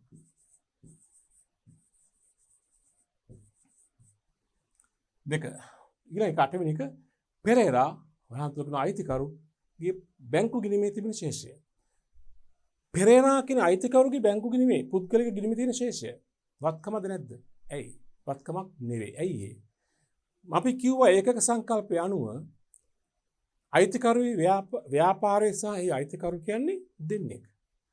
උතර පෙරේරා කියන අයිතිකරු. එයාගේ පුද්ගලික ගිණීමේ තියෙන ගනුදෙනු මුදල් අපට අදාළත්වයක් නෑ. ව්‍යාපාර ඒකකයට අදාළ වෙන්නේ නෑ. ඒකකයට අදාළ නොවන ගනුදෙනු වල ව්‍යාපාරට ඒකකට අදාළ නොවන දේවල් තුල අර ගුණාංග 4 තිබෙනවද කියන එක සොයා බලන්නවත් අවශ්‍ය නෑ. මොකද ඒක අපිට අදාළ නෑ. ඒකකට අදාළ නෑ. උතර වත්කමක් නොවේ.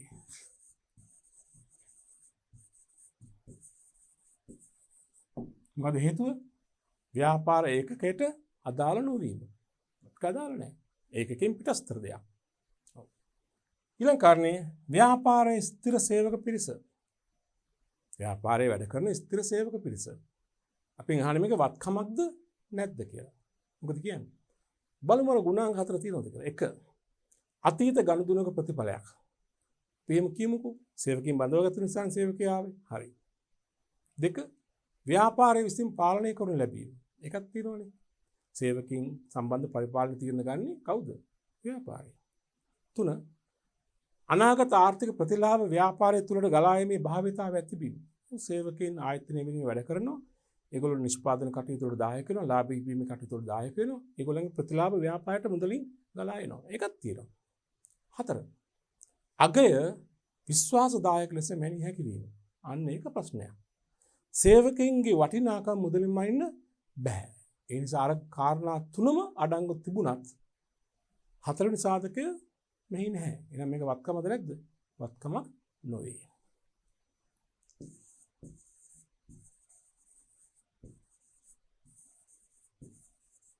හේතුව මොකද කියන්නේ? අගය මුදලින් මැනිය නොහැකි වීම. අගය විශ්වාසදායක ලෙස මුදලින් අගය කළ නොහැකි වීම. 10 වෙනි එක යන්ත්‍ර සහ උපකරණ ව්‍යාපාර ආයතනය තුළ තිබෙන යන්ත්‍ර සහ උපකරණ වත්කමද නැද්ද කියලා අහන්නේ. අර ගුණාංග 4 බලන්න. 1. අතීත ගනුදෙනුක ප්‍රතිඵලයක්ද නැද්ද? ඔව්. යන්ත්‍ර ඇති වුණේ යන්ත්‍ර මිලදී ගත්ත නිසා. ඒක තියෙනවා. 2. ව්‍යාපාරය විසින් පාලනය කරනු ලැබීම. ව්‍යාපාරයේ තියෙන යන්ත්‍ර උපකරණ පාලනය කරන්නේ කවුද? ව්‍යාපාරය. එකක් තියෙනවා. 3. අනාගත ආර්ථික ප්‍රතිලාභ ව්‍යාපාරය තුළට ගෙනීමේ හැකියාවක් තිබීම. තියෙනවනේ යන්ත්‍ර වලින් නිෂ්පාදන කටයුතු කරලා ව්‍යාපාරයට ප්‍රතිලාභ ජනනය කරන්න පුළුවන්. එකක් තියෙනවා. 4 අගය විශ්වාසදායක ලෙස මැනිය හැකි වීම. යන්ත්‍රයක වටිනාකම මුදලින් මනින්න පුළුවන්. නැකත් තිබෙනවා. ඒ නිසා යන්ත්‍ර කියන සම්පත තුල වත්කමක තිබී යුතු ගුණාංග සියල්ලම තියෙන නිසා මොකද ඒක? වත්කමක්.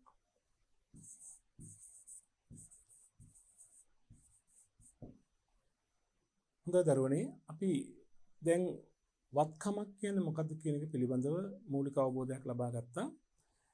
ව්‍යාපාරික වත්කම් වර්ගීකරණයක් අපිට කරන්න පුළුවන්. අපි ඊළඟට ලැස්ති වෙන්නේ වත්කම් වර්ගීකරණය සිදු කරන ආකාරය බලන්න. ව්‍යාපාරික වත්කම් අපිට පුළුවන් ප්‍රධාන වශයෙන් කොටස් දෙකකට බෙදන්න. එකක් අපි කියනවා ජංගම වත්කම්, අනික ජංගම නොවන වත්කම්. ජංගම වත්කම් සඳහා නිදසුන් කීපයක් අපි දක්වලා තියෙනවා. තොගය, ණයගැතිය, මුදල් හා සමාන දෙය. අපි මේවා දිගින් දිගට සාකච්ඡා කරමු. ජංගම නොවන වත්කම් සඳහා නිදසුන් කීපයක් මේ දක්වලා තිබෙනවා. දීපල, පිරියත හා උපකරණ, අස්පෘශ්‍ය වත්කම්, ආයෝජන. හොඳයි අපි ඉස්සලාම් බලමු ජංගම වත්කමක් කියන්නේ මොකක්ද? ළමයි ජංගම වත්කමක් ලෙස අපි සලකන්නේ ප්‍රධාන වශයෙන්ම ගුණාංග කිහිපයක් තිබෙනවා. මෙන්න මේ ගුණාංග යම්කිසි වත්කමක ඇතුළත් නම් ඒ වත්කම අපි සලකනවා ජංග වත්කම් කියලා. බලන්න වත්කමක පහත ලක්ෂණ අඩංගු වේ නම් ඒවා ජංගම වත්කම් ලෙස හඳුනා ගැනේ. ප්‍රධාන වශයෙන් ලක්ෂණ 4ක් තියෙනවා. ඉන් පළමුවෙන් තමයි සාමාන්‍ය මෙහෙයුම් ක්‍රියාවලිය හෙවත් මෙහෙයුම් චක්‍රය තුල විකිණීම හෝ පරිභෝජනය කිරීම හෝ උපලබ්ධි කිරීම සඳහා පවත්වාගෙන නැත්නම් ඒ වත්කම අපි කියනවා ජංග වත්කම කියලා. මොකද්ද බලන්න අපෝ සාමාන්‍ය මෙහෙයුම් ක්‍රියාවලිය හෙවත් සාමාන්‍ය මෙහෙයුම් චක්‍රය තුල මොකද්ද මේ සාමාන්‍ය මෙහෙයුම් චක්‍රය කියලා කියන්නේ? තමයි සාමාන්‍ය මෙහෙයුම් චක්‍රය කියලා අපි අදහස් කරන්නේ නිෂ්පාදන ආයතනයක නම් අමුද්‍රව්‍ය මිලදීගත් අවස්ථාවේ සිට එම අමුද්‍රව්‍ය යොදාගෙන භාණ්ඩය නිෂ්පාදනය කරලා ඒ භාණ්ඩය බෙදහැරීම සිදු කරලා ඒ භාණ්ඩය අලෙවි කිරීම සිදු කරලා ගනුදෙනුකරුවන්ගෙන් මුදල් ලැබෙන අවස්ථාව දක්වා වූ කාල පරිච්ඡේදය. දැන් අපි හිතමු ජනවාරි 1 වෙනිදා අමුද්‍රව්‍ය මිලදී ගත්තා කියලා. ජනවාරි මාසේ අමුද්‍රව්‍ය මිලදී ගැනීම කරා. අපි හිතමු පෙබරවාරි මාසේ තමයි භාණ්ඩ නිෂ්පාදනය කළේ. මාර්තු මාසේ තමයි භාණ්ඩ බෙදහැරීම සිදු කළේ. භාණ්ඩ අලෙවි කිරීම කළේ අප්‍රේල් සහ මැයි මාසවල. ගනුදෙනුකරුවන්ගේ මුදල් ලැබෙන්නේ ජූලි මාසේ. එහෙමනම් ජනවාරි මාසයේ සිට ජූලි මාස දක්වා කාල පරිච්ඡේදය අපි කියන මොකද්ද? සාමාන්‍ය මෙහෙයුම් ක්‍රියාවලිය නැත්නම් සාමාන්‍ය මෙහෙයුම් චක්‍රය. උතකර මෙම කාලය තුල සාමාන්‍ය මෙහෙයුම් චක්‍රය වශයෙන් සැලකෙන කාලය මාස 12කට වඩා අඩු කාලයක්. ඉතින් බොහෝ විට සාමාන්‍ය මෙහෙයුම් චක්‍රය හෙවත් අපි සැලකන්නේ ගිණුම් කාලච්ඡේදයක් මාස 12. උතර ජංගවත්කම් වල තිබෙන පළවෙනි ගුණාංගය තමයි ඒ ජංගවත්කම වශයෙන් සැලකෙන දෑ මේ සාමාන්‍ය මෙහෙයුම් චක්‍රය තුල නැතිනම් මාස 12ක කාලයක් තුල එක්කෝ ඒවා විකිණීම සඳහා තිබෙන වත්කම් නැතිනම් ඒවා පරිභෝජන සඳහා තිබෙන වත්කම් නැතිනම් එම කාලය තුල උපලබ්ධි කිරීමට අපේක්ෂා කරන ඒ කියන්නේ මුදල් බවට පත් කිරීමට අපේක්ෂා කරන වත්කම් වීම. දැන් අපි උදාහරණයක් වශයෙන් බලමු. දැන් ව්‍යාපාරයේ තියෙන අමුද්‍රව්‍ය තොගය. දැන් අමුද්‍රව්‍ය තොගය කියන වත්කම. ඒ වත්කම තිබෙන්නේ මේ ඉදිරි මාස 12 ඇතුළතදී සාමාන්‍ය මෙහෙයුම් චක්‍රය තුලදී පරිභෝජනය කරන්න. නිමි භාණ්ඩ නිෂ්පාදනය කිරීම සඳහා පරිභෝජනය කරන්න. ඒ එමුණ අමුද්‍රව්‍ය තොගය අපි සලකන්නේ ජංගවත්කමක් වශයෙන්. නිමි ද්‍රව්‍ය තොගය බලන්න. ඒත් නිමි ද්‍රව්‍ය තොගය තියෙන විකිණීම සඳහා. මේ ඉදිරි ගිණුම් කාලච්ඡේදය තුලදී නැත්නම් ඉදිරි මෙහෙයුම් චක්‍රය තුලදී විකිණීම සඳහා තිබෙන්නේ. එමුණ ඒක මොකද්ද? ජංගවත්කම. අපි ණයගැතියන්ගේ ණය වී යුතු මුදල් බලන්න. ණයගැතිය කියන වත්කම අපි සලකන්නේ ණයගැතිය බහන ණයට වික්කාම ණයගැතියගෙන් අය වී යුතු මුදල අපි කියනවා කෙටියෙන් වෙළඳ ණයගැතිය කියලා. ඒ ණයගැතියන්ගේ අය වී යුතු මුදල ඉදිරි මාස 12 ඇතුළතදී අනිවාර්යයෙන්ම උපලබ්ධ කර ගන්නවා. ඒ කියන්නේ මුදල් බවට පරිවර්තනය කර ගන්නවා. ඒ එහෙනම් ඒකත් මොකද්ද? ජංගවත්කම. ඒතර ජංගවත්කමක් වෙන්න තිබිය යුතු පළවෙනි ගුණාංගය තමයි මම කිව්වේ මෙහෙයුම් චක්‍රය තුළදී විකිණීම හෝ පරිභෝජනය කිරීම හෝ උපලබ්ධ කිරීම සඳහා තබාගෙන තිබීම. ඒක අනිවාර්යයෙන්ම ජංගවත්කම වශයෙන් සැලකෙන ඕනෑම වත්කමක අනිවාර්ය තිබිය යුතු ලක්ෂණයක්. දෙවන ලක්ෂණය තමයි මූලික වශයෙන්ම වෙළඳාම සඳහා පවත්වාගෙන තිබීම. ජංගවත්කම වශයෙන් සලකන දෑ තිබෙන්නේ වෙළඳාම සඳහා, කියන්නේ විකිණීම සඳහා. ව්‍යාපාරයේ සාමාන්‍ය වෙළඳ කටයුතු සඳහා තමයි ජංගවත්කම් තිබෙන්නේ. මේක වඩා කැපී පෙනෙන්නේ ජංගම නොවනවත්කම් තිබෙන්නේ වෙළඳාම සඳහා නෙවෙයි. දැන් උදාහරණයක් වශයෙන් ව්‍යාපාර ආයතනයේ ගොඩනැගිල්ල තියෙන විකිණීම සඳහා නෙමෙයි. ආයතනයේ පරිභෝජනයට, ආයතනයේ පාවිච්චියට, ආයතනයේ ප්‍රයෝජනයට. ව්‍යාපාර ආයතනයේ තියෙන කාර්යාලයේ තියෙන උපකරණ තියෙන විකිණීම සඳහා නෙමෙයි. වෙළඳාම සඳහා නෙමෙයි. ඒවා තියෙන ආයතනයේ ප්‍රයෝජනයට. නමුත් ආයතනයක තියෙන භාණ්ඩ තොග අනිවාර්යයෙන්ම තියෙන විකිණීම සඳහා. ඒ නිසා මේ ජංගවත්කමක් වශයෙන් සලකන දෑ වෙළඳාම සඳහාම පවත්වාගෙන තිබීම. නැත්නම් වෙළඳාම් ක්‍රියාවලිය තුලින් ඇති වූ දේවල්. දැන් තොග තියෙන විකිණීම සඳහා. ණයගැතියන් කියන වෙළඳාම් කටයුතු වල ප්‍රතිඵලයක් වශයෙන් ඇති වූ දෙයක්. ඒ නිසා එය දෙවෙනි ගුණාංගය වශයෙන් අපි සලකන ජංගවත්කමක තිබිය යුතුයි. ජංගවත්කමක තිබිය යුතු තුන්වෙනි ගුණාංගය තමයි කාලච්ඡේදයේ අවසාන දින සිට මාස 12ක් ඇතුළතදී උපලබ්ධි වනු ඇතැයි අපේක්ෂා කිරීම. ඒ කියන්නේ ජංගවත්කම් වශයෙන් සලකන දෑ අනිවාර්යයෙන්ම කෙටි කාලින ස්වරූපයක් ගන්නවා. කෙටි කාලින ස්වරූපයක් කියලා කියන්නේ ඉදිරි මාස 12 ඇතුළතදී ඒක උපලබ්ධි කරනවා. ඒ කියන්නේ වත්කම මුදල් බවට පරිවර්තනය වීමක් සිද්ධ වෙනවා. ඇත්තම මේ ජංගවත්කම් කියන ඒවා ඒ ප්‍රමාණය හා අගය නිතරම වෙනස් වීමක් සිදු වෙනවා. දැන් අපි ගමු ජංගවත්කම් බලන්න මේ වගේ තත්ත්වයක් තියෙන්නේ. දැන් අපි ගත්තොත් එම ජංගවත්කමක් වශයෙන් අපි සලකනවා මුදල්. දැන් මේ මුදල් කියන වත්කම හැමදාම එකම අගයකින් තියෙන්නේ නැහැ. ඒක නිතර වෙනස් වෙනවා. දැන් මුදල් වැය කරලා අපි ගන්නවා තොග. අපිට රුපියල් 25000ක් වැය කරලා තොගයක් ගත්තා නම් මුදල් කියන වත්කම පරිවර්තන වෙනවා තොග කියන වත්කම බවට. ඊළඟ මේ තොගේ විකිණීම කරනවා. එක්ක තොගේ මුදලට වික්කොත් ආයි මුදල් බවට පරිවර්තන වෙනවා. තොගේ ණයට වික්කොත් ණයගැතියන් කියන වත්කම ඇති වෙනවා. පැහැදිලිනේ? තොගේ මුදලට වික්කන ආයි තොගේ මුදල් බවට පත් වෙනවා. නැත්නම් ණයගැති කියන වත්කම බවට පත් වෙනවා. ණයගැතුව හැමදාම එක සමානව දිගටම පවතින්නේ නැහැ. ණයගැතියන්ගෙන් යම් මාසයක් අවසානයේ මාස දෙකක් අවසානයේ මුදල් ආපහු අය කර ගන්නවා. તો ණයගැති කියන වත්කම ආපහු මුදල් බවට පත් වෙනවා. તો මුදල් ආපහු තොග බවට පත් වෙනවා. තොග බවට තොගේ ආපහු මුදල් හෝ ණයගැති බවට පත් වෙනවා. ඉතින් මේ විදිහට එක වත්කමක් ස්ථාවරකයක් දිගටම පවතින්නේ නැහැ. කෙටි කාල ස්වරූපයක් ගන්න ඒකයි.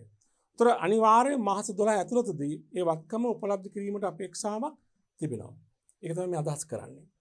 හතරවෙනි ලක්ෂණය තමයි භාවිතයේ පිළිබඳ තහනමක් නැත්නම් සීමාවක් නොමැති වීම. ජංගවත්කම් වශයෙන් සලකන වත්කම් වලට භාවිතා කිරීමට සීමාවක් නැහැ.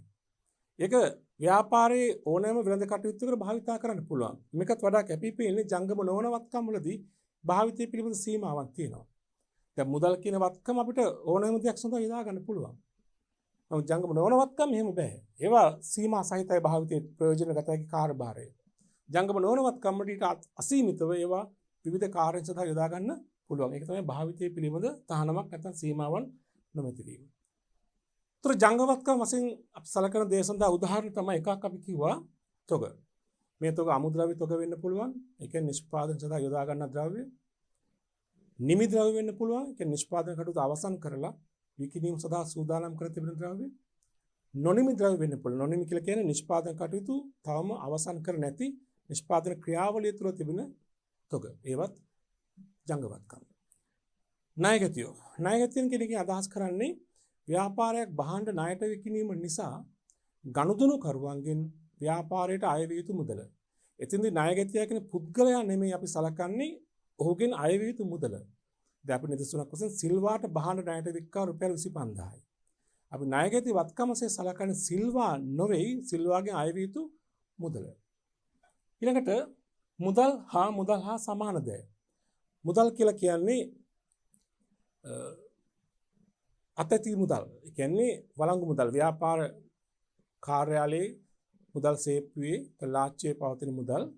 ඒ වගේම බැංකු ගිණුමේ තිබෙන මුදල්. බැංකු ජංගම ගිණුමේ තියෙන මුදල් සලකන මුදල් වත්කම.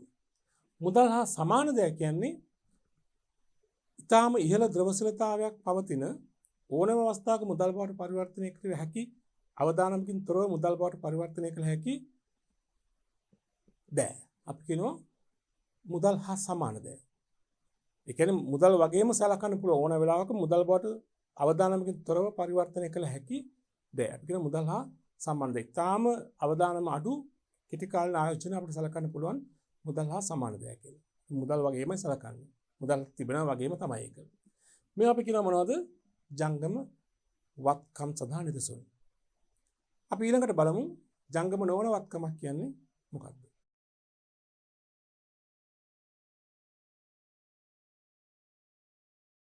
ජංගම නොවන වත්කමක්සේ සලකන්නේ සරලවම කිව්වොතින් වත්කමක් ජංගම වත්කමක්සේ සැලකීම කළ නොහැකි නම් සැලකිය නොහැකි නම් ඒ අනිවාර්යයෙන්ම ජංගම නොවන වත්කමක්.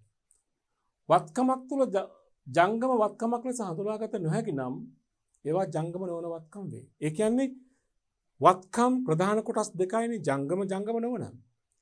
તો ජංග වත්කමක තිබිය යුතු ගුණාංග අපි කිව්වනේ. නැවත පොඩ්ඩක් මතක් කරගන්න බලන්න. සාමාන්‍ය මෙහෙයුම් චක්‍රය තුළ පරිභෝජනය කිරීමට හෝ විකිණීමට හෝ උපලබ්ධ කිරීමට අපේක්ෂා කරන වත්කම්. ගිණුම් වර්ෂයක් ඇතුළත අද දින සිට මාස 12ක් ඇතුළත උපලබ්ධ වෙතයි අපේක්ෂා කරන වත්කම්. ව්‍යාපාරය භාවිතය පිළිබඳව සීමාවන් නැති වත්කම්. ඒතකොට මේ ගුණාංග නොමැති නම් යම් වත්කමක අපිව සලකනවා ජංගම නොවන වත්කම් කියලා. මේ බොහෝ විට දිගු කාලීන ස්වරූපයක් ගන්නා වත්කම්. දැන් ජංග වත්කම් බොහෝ විට කෙටි කාලීන ස්වරූපයක් ගන්නවා කියලා මම කිව්වේ. ජංගම නොවන වත්කම් දිගු කාලීන ස්වරූපයක් ගන්නවා. ඒ ව්‍යාපාරයේ දීපල, ඒ කියන්නේ ඉඩම් හා ගොඩනැගිලි, යන්ත්‍ර සූත්‍ර, මෝටර රථ, ආයෝජන මේවා දිගු කාලීන ස්වරූපයක් ගන්නා දේවල්. ඒක අපි සලකන ජංගම නොවන වත්කම් වශයෙන්. ඒවා තුළ තියෙන්න පුළුවන් ස්පෘශ්‍ය වත්කම් අස්පෘශ්‍ය වත්කම් කියන දේ. ස්පෘශ්‍ය වත්කමක් කියලා කියන්නේ අපිට භෞතික වශයෙන් දකින්න පුළුවන් වත්කම්. පියවි ඇසින් පෙනෙන වත්කම්. දැන් ගොඩනැගිලි යන්ත්‍ර සූත්‍ර අපිට පියවි ඇසින් දකින්න පුළුවන්. අස්පෘශ්‍ය වත්කම් කියන්නේ පියවි ඇසින් දැකිය නොහැකි ස්පර්ශ කළ නොහැකි වත්කම්. අපි වසු කාලයක හඳුනා ගන්නවා ව්‍යාපාරවල තියෙන කීර්ති නාමය. අපි අගය කරලා සමහරක් වෙලාවට අපි ගිණුම් කරන වාර්තා කිරීම කරනවා. ස්වාධිකාරය, වෙළඳ ලකුණු වගේ වත්කම්. ඒවා අස්පෘශ්‍යයි. පියවිසින් දකින්න පුළුවන්කමක් නැහැ. නමුත් වත්කමක් ලෙස හඳුනා ගැනීම කළ යුතුයි ගිණුම් කරන සිද්ධාන්ත අනුව. ඒතර මේ අනුව ජංගම නොවන වත්කම් කියන්නේ මේ දීර්ඝකාලීන ස්වරූපයක් ගන්නා ජංග වත්කමක් ලෙස හඳුනාගත නොහැකි වත්කම්. අපි මේ වත්කම් ජංගම සහ ජංගම නොවන වත්කම් සම්බන්ධව මේ වෙනස්කම් හඳුනා ගැනීමක් අපි දැන් කරමු. ජංග වත්කමක ජංගම නොවන වත්කමක තියෙන වෙනස්කම්. වම් පැත්තට දාලා තියෙනවා ජංගම නොවන වත්කම්, දකුණු පැත්තට දාලා තියෙනවා ජංග වත්කම්. මෙන්න පළවෙනි වෙනස්කම ජංගම නොවන වත්කම් දිගු කාලීන ස්වරූපයක් ගන්නවා. මම කියවනේ ජංගම නොවන වත්කමක් දිගු කාලයක් ව්‍යාපාරයේ ප්‍රයෝජන ගැනීමේ අපේක්ෂාවක් තියෙනවා. යන්ත්‍රයක්, ගොඩනැගිල්ලක්, මෝටර රථයක් වසර ගණනාවක් ව්‍යාපාරය තුළ භාවිතා කිරීමට අපේක්ෂා කරනවා. අපේ ජංග වත්කම් බොහොම කෙටි කාලයයි, මාස කිහිපයයි. ඒක එක ලක්ෂණයක්. තව එක වෙනස්කමක්. දෙක නැවත විකිණීමේ අරමුණක් නොමැත. ජංගම නොවන වත්කමක් මා කලින් කිව්වා විකුණා ලබා ගැනීමේ චේතනාවක් නැහැ. ඒක ආයතනයේ දිගු කාලීන ප්‍රයෝජන සඳහාම පවතින දෙයක්. නමුත් ජංග වත්කම් වෙළඳාම් සඳහාම පවත්වාගෙන තිබෙන වත්කම්. නැවත විකුණා ලබා ගැනීමට තමයි ජංග වත්කම් තියෙන්නේ. තුන්වෙනි කාරණය ඉදිරි මාස 12 ඇතුළත උපලබ්ධ කිරීමක් අපේක්ෂා නොකරයි. ජංගම නොවන වත්කම් කියනවා ඉදිරි වර්ෂය තුළදී අපි විකිණීමේ චේතනාවක් නැහැ. උපලබ්ධ කර මුදල් ලබා ගැනීමේ අදහසක් නැහැ. නමුත් ජංග වත්කම් කියනවා ඉදිරි මාස 12 තුළ උපලබ්ධ වෙතයි කියන මුදල් බවට පරිවර්තනය වෙතයි අපේක්ෂාවක් තියෙනවා. භාවිතයේ පිළිබඳ සීමාවන් තියෙනවා ජංගම නොවන වත්කම් වල. අපිට මතකයි අපි කතා කළා ජංග වත්කම් වල භාවිතයේ පිළිබඳ සීමාවක් නැහැ කියලා. නමුත් ජංගම නොවන වත්කම් වල භාවිතයේ පිළිබඳ සීමාවන් තියෙනවා. ඒවා හැම දෙයකම යොදා ගන්න පුළුවන් කමක් නැහැ. ද්‍රවශීලතාවයෙන් අඩුය මොනවද? ජංගම නොවන වත්කම්. මොකද මේ ද්‍රවශීලතාව කියන්නේ? ඕක සරලව කිව්වොත් වත්කමක් අලාභ අවම වන අයුරින් ඉක්මනට මුදල් බවට පරිවර්තනය කිරීමේ හැකියාව. කිතින්ක වත්කමක් මුදල් කර ගැනීමේ හැකියාව. දැන් හැම වත්කමකම ද්‍රවශීලතාවය එක සමාන නැහැ. අපි හිතමු අපි ළඟ තියෙන වත්කම් දෙකක්. භාණ්ඩ තොගයක් තියෙනවා, ඉඩමක් තියෙනවා. අපිට මේ දෙක මුදල් කරගන්න ඕන වුණොත් ඉක්මනටම මුදල් කරගන්න පුළුවන් මොකද්ද? ඉක්මනට විකුණන්න පුළුවන් මොකද්ද? ඉඩමද භාණ්ඩ තොගයද? භාණ්ඩ තොගය. භාණ්ඩ තොගය සමහරට උදේ අපි දැන්වීමක් දැම්මොත් දවල් වෙනකොට මේක විකිණලා අවසන් වෙන්න පුළුවන්. මොකද ඉඩමක් එහෙම ලේසියෙන් විකුණන්න බෑ. ගැනුම් කරුවෙක් හොයාගන්න ටිකක් අසීරුයි. ඒකට ප්‍රචාර දැන්වීම් දාලා ප්‍රචාර කටයුතු කරලා ටිකක් කල් ගත වෙනවා වඩා. එන ද්‍රවශීලතාවය අඩුයි. එතකොට ජංගම නොවන වත්කම් වශයෙන් සලකන සියලු වත්කම් වල ඒ ද්‍රවශීලතාවය මුදල් බවට පත් කිරීමේ හැකියාව තරමක් අඩුයි. ද්‍රවශීලතාවය ශූන්‍ය නෙමෙයි. මුදල් බවට පත් කරන්න පුළුවන්. හැබැයි ටිකක් කල් ගත වෙනවා. ද්‍රවශීලතාවයෙන් අඩුයි. ජංගවත්කම් කියන ඒවා ද්‍රවශීලතාවය වැඩි. ඒ කියන්නේ ඉක්මනට මුදල් කරගැනීමේ හැකියාවක් තිබෙනවා. ජංගම නොවනවත්කම තව ලක්ෂණයක් තමයි අගය හා ප්‍රමාණය නිතර නිතර වෙනස් නොවේ. දැන් ජංගම නොවනවත්කම් වශයෙන් සලකන වත්කම් නිතරම වෙනස් වෙන්නේ නැහැ. අගයත් ප්‍රමාණයත්. අපි ගමු ගොඩනැගිල්ල. දැන් ව්‍යාපාරයේ ගොඩනැගිලි හැම වෙලාවෙම වෙනස් වෙන්නේ නැහැ නේද? අද ගොඩනැගිල්ලක් ගත්තා නම් ආයෙත් තව අවුරුදු ගානකින් පස්සේ තමයි ගොඩනැගිල්ලක් ගන්න. අදත් අරගෙන හිටත් අරගෙන ඊළඟ සුමානට එහෙම වෙන්නේ නැහැ නේ. ඒක කාලයකට පස්සේ තමයි අගය වගේම ප්‍රමාණය වෙනස් වෙන්නේ. නිතර නිතර වෙනස් වෙන්නේ නැහැ. නමුත් ජංගවත්කම එහෙම නෙමෙයි. මම ඉස්සෙල්ලා කිව්වා චක්‍රයක් වගේ මේ ජංගවත්කම අද තියෙන වත්කම නෙමෙයි හෙට තියෙන. දැන් මුදල් අද තියෙන ගාන නෙමෙයි හෙට තියෙන්නේ. අද නායකත්වයේ වටිනාකම නෙමෙයි හෙට. ඒක වෙනස් වෙනවා. නිතර නිතර වෙනස් වෙනවා. හොඳයි. මේ තමයි ජංගවත්කම් හා ජංගම නොවන වත්කම් අතර අපිට දකින්න පුළුවන් වෙනස්කම්. හොඳයි. දැන් එන අපි ඔයක අපි කතා කළේ මොකද්ද? ගිණුම් කරන මූලිකාංග. දැන් ගිණුම් කරන සමීකරණයට පදනම් වන මූලිකාංග අතුරින් එක් මූලිකාංගයක්. මොකද්ද? වත්කම්. අපි ඊළඟට කතා කරන්න යන්නේ ඊළඟ මූලිකාංගය. දෙවන මූලිකාංගය වගකීම් නැත්නම් අපි කියනවා බැරකම් කියලා. liabilities. මොකද්ද මේ වගකීමක් නැත්නම් බැරකමක් කියලා කියන්නේ? මේක බොහොම සරලව හැඳින්වුවොත් ළමයි වගකීමක් කියලා කියන්නේ ව්‍යාපාර ඒකකයේ විසින් ඒ බාහිර පාර්ශවයන්ට ආපසු ගෙවිය යුතු වටිනාකම්. ව්‍යාපාරයේ ඒ බාහිර අයට ආපසු ගෙවන්න තියෙන වටිනාකමක් තිබෙනවා නම් ඒක අපි කියන වගකීමක් කියලා. දැන් උදාහරණයක් වශයෙන් බැංකුවකින් අපි ණය මුදලක් ගන්නවා. ඒ ණය මුදල අපි ගෙවන්න බැඳිලා ඉන්නවා. එහෙනම් මොකද ඒක අපිට වගකීමක්. සැපයීම් කරුවන්ගෙන් නැත්නම් නහීමයන්ගෙන් භාණ්ඩ ණයට ගන්නවා. ඒ ණය මුදල ගෙවන්න බැඳීමක් ව්‍යාපාරයට තියෙනවා. එහෙනම් මොකද ඒක වගකීමක්. විදුලි බල මණ්ඩලයෙන් අපි විදුලිය ලබා ගන්නවා. මේ විදුලි බිල අපි ගෙවන්නට ඕනේ. වගකීමක් තියෙනවා. බැඳීමක් තියෙනවා. එහෙනම් මොකද ඒක වගකීමක්. උතර අපි කෙටියෙන් හැඳින්වුවොත් ව්‍යාපාරය විසින් බාහිර පාර්ශවයන්ට ආපසු ගෙවිය යුතු වටිනාකම් සියල්ල අපි වගකීම් කියලා කියනවා.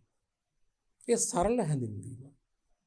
අර වත්කම් වලදී කතා කළා වගේ වගකීම් වලටත් ඊට වඩා ගැඹුරු අර්ථකථනයකුත් තියෙනවා. අපි ඒකත් බලමු. වගකීමක් යනු අතීත ගනුදෙනුවක් හෝ සිදුවීමක් මත පැන නගින ඒ නිරවුල් කිරීමේදී ව්‍යාපාරයේ සම්පත් ව්‍යාපාරයේ තුලින් පිටතට ගලා යාමේ භාවිතාවයක් ඇති වර්තමාන බැඳීමක්. ඒ මොකක්ද?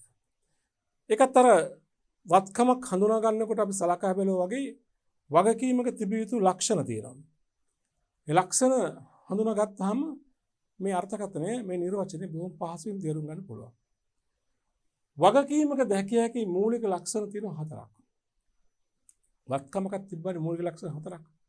ඒ වගේ වගකීමක තියෙන ලක්ෂණ 4ක්. එක ඒ අතීත ගනුදෙනුවක හෝ සිදුවීමක ප්‍රතිඵලයක් වෙන්නට ඕනේ. වත්කමකත් ඒ දේ තිබ්බනේ මතකයි.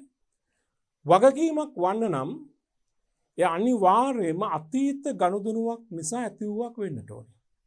දැන් බලන්න අපි වගකීම් සඳහා ගත්ත උදාහරණ කිහිපය. බැංකු ණය. සැපයුම් කරුවන්ට ගෙවිය යුතු මුදල්. ගෙවිය යුතු වියදම් නැත්නම් උපචිත වියදම්. ඒ වගකීම් සඳහා අපි ගත්ත උදාහරණ. ඒවා අනිවාර්යයෙන්ම අතීත ගනුදෙනුවක ප්‍රතිඵලයක් නේ. බැංකු ණය කියන වගකීම ඇති වුණේ ඇයි? බැංකුවෙන් ණය ගැනීම නිසානේ. ඒක අතීත ගනුදෙනුවක්. නැහිමෙන් ඇති වුණේ ඇයි? නැහිම කියන වගකීම ඇති වුණේ ඇයි? වහන්නතක ණයට ගැනීම නිසානේ. ඒක අතීත ගනුදෙනුවක ප්‍රතිඵලයක්. ඒත් සෑම වගකීමක්ම අතීත ගනුදෙනුවක හෝ සිදුවීමක ප්‍රතිඵලයක් වෙන්නට ඕනේ. දෙක වර්තමානයේ බැඳීමක් පවතින්නට ඕනේ. ඒ කියන්නේ ව්‍යාපාරයට ඒ ගෙවා දාන්න බැඳීමක් ඒ අදාළ පාර්ශවය සමග ඇති වෙලා තියෙන්න ඕනේ. බැඳීමක් තියෙනවා. ණය ගෙවන්න බැඳීමක් ව්‍යාපාරයට තියෙන්න ඕනේ. ඒක වගකීමක ලක්ෂණයක්. අපි බැඳීම් ගැන අපි ඉදිරියේදී දීර්ඝ වශයෙන් කතා කරනවා. දැනට ආයතනය තුළ තිබෙන ගෙවන්න තියෙන බැඳීමක් තමයි මෙතන බැඳීමක් අදහස් කරන්නේ. බැඳීම නිරවුල් කිරීමේදී ව්‍යාපාරයේ ආර්ථික සම්පත් ව්‍යාපාරයෙන් පිටතට ගලා යාමේ භාවිතාවයක් තිබීම. ඒ කියන්නේ මොකද්ද? දැන් අපි වගකීමක් නිදහස් කරන්න එපා. ආපසු ගෙවන්න බැඳීමක් තියෙනවනේ. ඒ බැඳීම निराකරණය කරනකොට ව්‍යාපාරයේ මුදල් හෝ වෙනත් සම්පතක් ව්‍යාපාරයෙන් පිටතට ගලා යනවනේ. දැන් හිතන්න අපි බැංකු ණය ආපසු ගෙවනවා. මොකද වෙන්නේ? ව්‍යාපාරයේ මුදල් පිටතට ගලා ගියානේ. අන්න ආර්ථික සම්පතක් පිටතට ගලා ගියා. නැහිමියන්ට මුදල් ගෙවනවා. මොකද වෙන්නේ? ව්‍යාපාරයේ මුදල් සම්පත පිටතට ගලා යාමක් වෙනවා. ඒත් හැම වගකීමකම තියෙනවා ඒ දේ. බැඳීම නිරවුල් කරන දාට, ගෙවා දාන දාට ආර්ථික සම්පත් ව්‍යාපාරයේ තුලට ගලා යාමක් නෙමෙයි තියෙන්නේ. ව්‍යාපාරයෙන් පිටතට ගලා යාමක්. ගලා යාමේ හැකියාවක් නම් භාවිතාවයක් තියෙනවා. 4 අගය විශ්වාසදායක ලෙස උදරින් මැනිය හැකි වීම. අර වත්කමක තිබිය යුතු ලක්ෂණයක් වගේම වගකීමකදීත් අගය විශ්වාසදායක ලෙස මැනීමේ හැකියාවක් තියෙන්නට ඕනේ. එහෙනම් මෙන්න මේ ගුණාංග 4 වගකීමක අනිවාර්යයෙන්ම තිබිය යුතුයි. යම්කිසි බැඳීමක් වගකීමක් ලෙස හඳුනා ගන්න නම් මේ ගුණාංග 4 තියෙන්නට ඕනේ. මොකද්ද? අතීත ගනුදෙනුවක ප්‍රතිඵලයක් වෙන්නට ඕනේ. වර්තමානයේ බැඳීමක් පවතින්නට ඕනේ. බැඳීම නිරවුල් කරන දාට ව්‍යාපාරයේ ආර්ථික සම්පත් පිටතට ගලා යාමේ භෞතිකාවයක් තියෙන්න ඕනේ. අගය විශ්වාසදායක ලෙස මැනිය හැකි විය යුතුයි. ඒතර ඒ අනුව අපිට බලන්න දැන් ওই කරුණු අනුව අපිට වගකීමක් කියන එක හඳුනා ගන්න පුළුවන් නිර්වචනය මෙතන. වගකීමක් යනු අතීත ගනුදෙනුවක් හෝ සිදුවීමක් නිසා පණ නැගී ඇති ඒ නිරවුල් කිරීමේදී ව්‍යාපාරයේ සම්පත් පිටතට ගලා යාමේ භෞතිකාවයක් ඇති වර්තමානයේ පවතින බැඳීමක්. ඒ තමයි පුළුල් නිර්වචනය. කෙටියෙන් හඳුනාගත්තොත් ව්‍යාපාරයේ විසින් ආපසු ගෙවිය යුතු වටිනාකම් සියල්ල. මොකද්ද? වගකීමක් කියලා අපි කියනවා. අපිට මෙම වගකීම් වර්ගීකරණයක් කරන්න පුළුවන්. වත්කම් වර්ගීකරණය කළා වගේ අපිට වගකීම්ද වර්ග කරන්න පුළුවන්. කොටස් දෙකක් තියෙනවා. ජංගම නොවන වගකීම්, ජංගම වගකීම්. එතන මම දක්වලා තියෙන නිදර්ශන කිහිපයක් ජංගම වගකීම් වලට අයිති වෙනවා. නැහිමියන්ට ගෙවිය යුතු මුදල්, උපචිතව පවතින වියදම්, ගෙවිය යුතු වියදම්, බැංකු අයරාව. ජංගම නොවන වගකීම් සඳහා උදාහරණ දක්වලා තියෙනවා. බැංකු ණය, ණය කර. වගකීම් කොටස් දෙකකට බෙදෙන බව හඳුනාගත්තා. ජංගම වගකීම් සහ ජංගම නොවන වගකීම්. අපි දැන් බලමු මොකද්ද ජංගම වගකීමක් කියන්නේ? මොකද්ද ජංගම නොවන වගකීමක් කියලා කියන්නේ? ජංගම වගකීමක් කියලා කියන්නේ මේ කෙටි කාලින වගකීම්. කියන වගකීමක ගුණාංග මෙන්න මේ සඳහන් ගුණාංග තිබෙනවා නම් ඒක අපි ජංගම වගකීමක් වශයෙන් හඳුනා ගන්නවා. එහෙම නැත්නම් මේ තමයි ජංගම වගකීමක ලක්ෂණ. එකක් තමයි සාමාන්‍ය මෙහෙයුම් චක්‍රය තුලදී निराකරණය කිරීමට අපේක්ෂා කිරීම. ජංගම වගකීම් කියන ඒවා සාමාන්‍ය මෙහෙයුම් චක්‍රය තුල ආපසු ගෙවීමට අපේක්ෂාවක් තියෙනවා. සාමාන්‍ය මෙහෙයුම් චක්‍රය කියන එක මම පැහැදිලි කළානේ කලින්. හිතා ගන්නකො මාස 12ක් කියලා. දැන් ඉදිරි මාස 12 තුල निराකරණය කිරීමට අපේක්ෂාවක් තියෙනවා. ඒ කියන්නේ ගෙවීමට ගෙවිය යුතු වෙනවා. ඒ වගකීමෙන් නිදහස් වෙනවා මාස 12ක් ඇතුළත. ඒක මම කිටි කාලෙක කිව්වේ. දෙක මූලික වශයෙන් වෙළඳාම් කටයුතු පරමාර්ථයෙන් පවත්වාගෙන යාම. මේ ජංග වගකීම් ඇති වෙන්නේ බොහෝ වෙලාවට මේ වෙළඳාම් කටයුතු ප්‍රතිඵලයක් වශයෙන්. භාණ්ඩ ණයට ගත්තාම නැහිමෙන් ඇති වෙනවා. එදිනදා වියදම් තාම මුදලින් ගෙවලා නැත්නම් වියදම් දැරීම නිසා ගෙවිය යුතු වියදම් උපචිත වියදම් කිරීම ඇති වෙනවා. ତොර ජංග වගකීමක මේ වෙළඳාමත් එක්ක සම්බන්ධයි. වෙළඳාමේ මූලික වශයෙන් වෙළඳාම තුලින් පැනනගින ඒවා. ජංග වගකීම.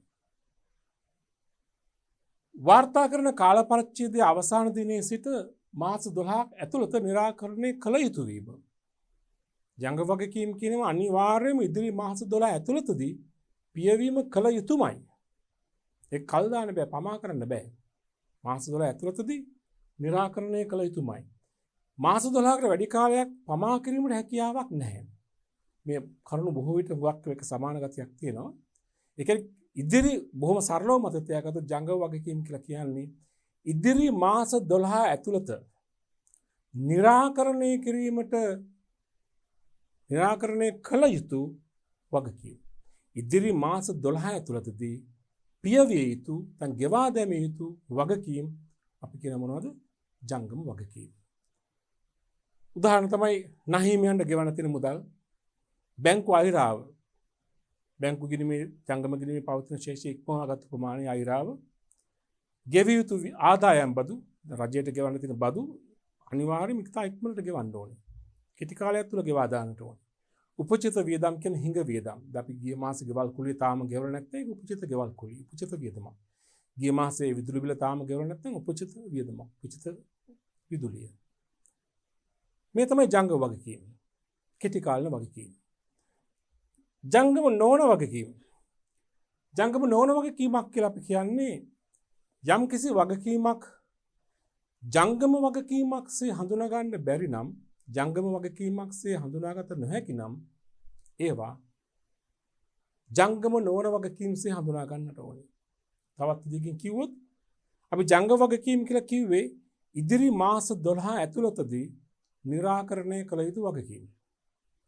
දැන් ජංගම නොවන වගකීම් කියන්නේ ඉදිරි මාස 12න් පසුව निराකරණය කළ යුතු වගකීම්. දැන් අපි හිතමු මෙහෙම හිතන්න අද දින අපි හිතමු මෙහෙම 2020 12:31 කියලා. මෙන්න ගිණුම් කාලච්චි අවසාන දිනේ කියලා හිතන්නකෝ. මෙතන ඉඳන් ඊළඟ මාස 12 තියෙනවනේ. 2020 දෙසැම්බර් 31 නම් ඊළඟ වසර වෙන්නේ කවද? 2021 12:31.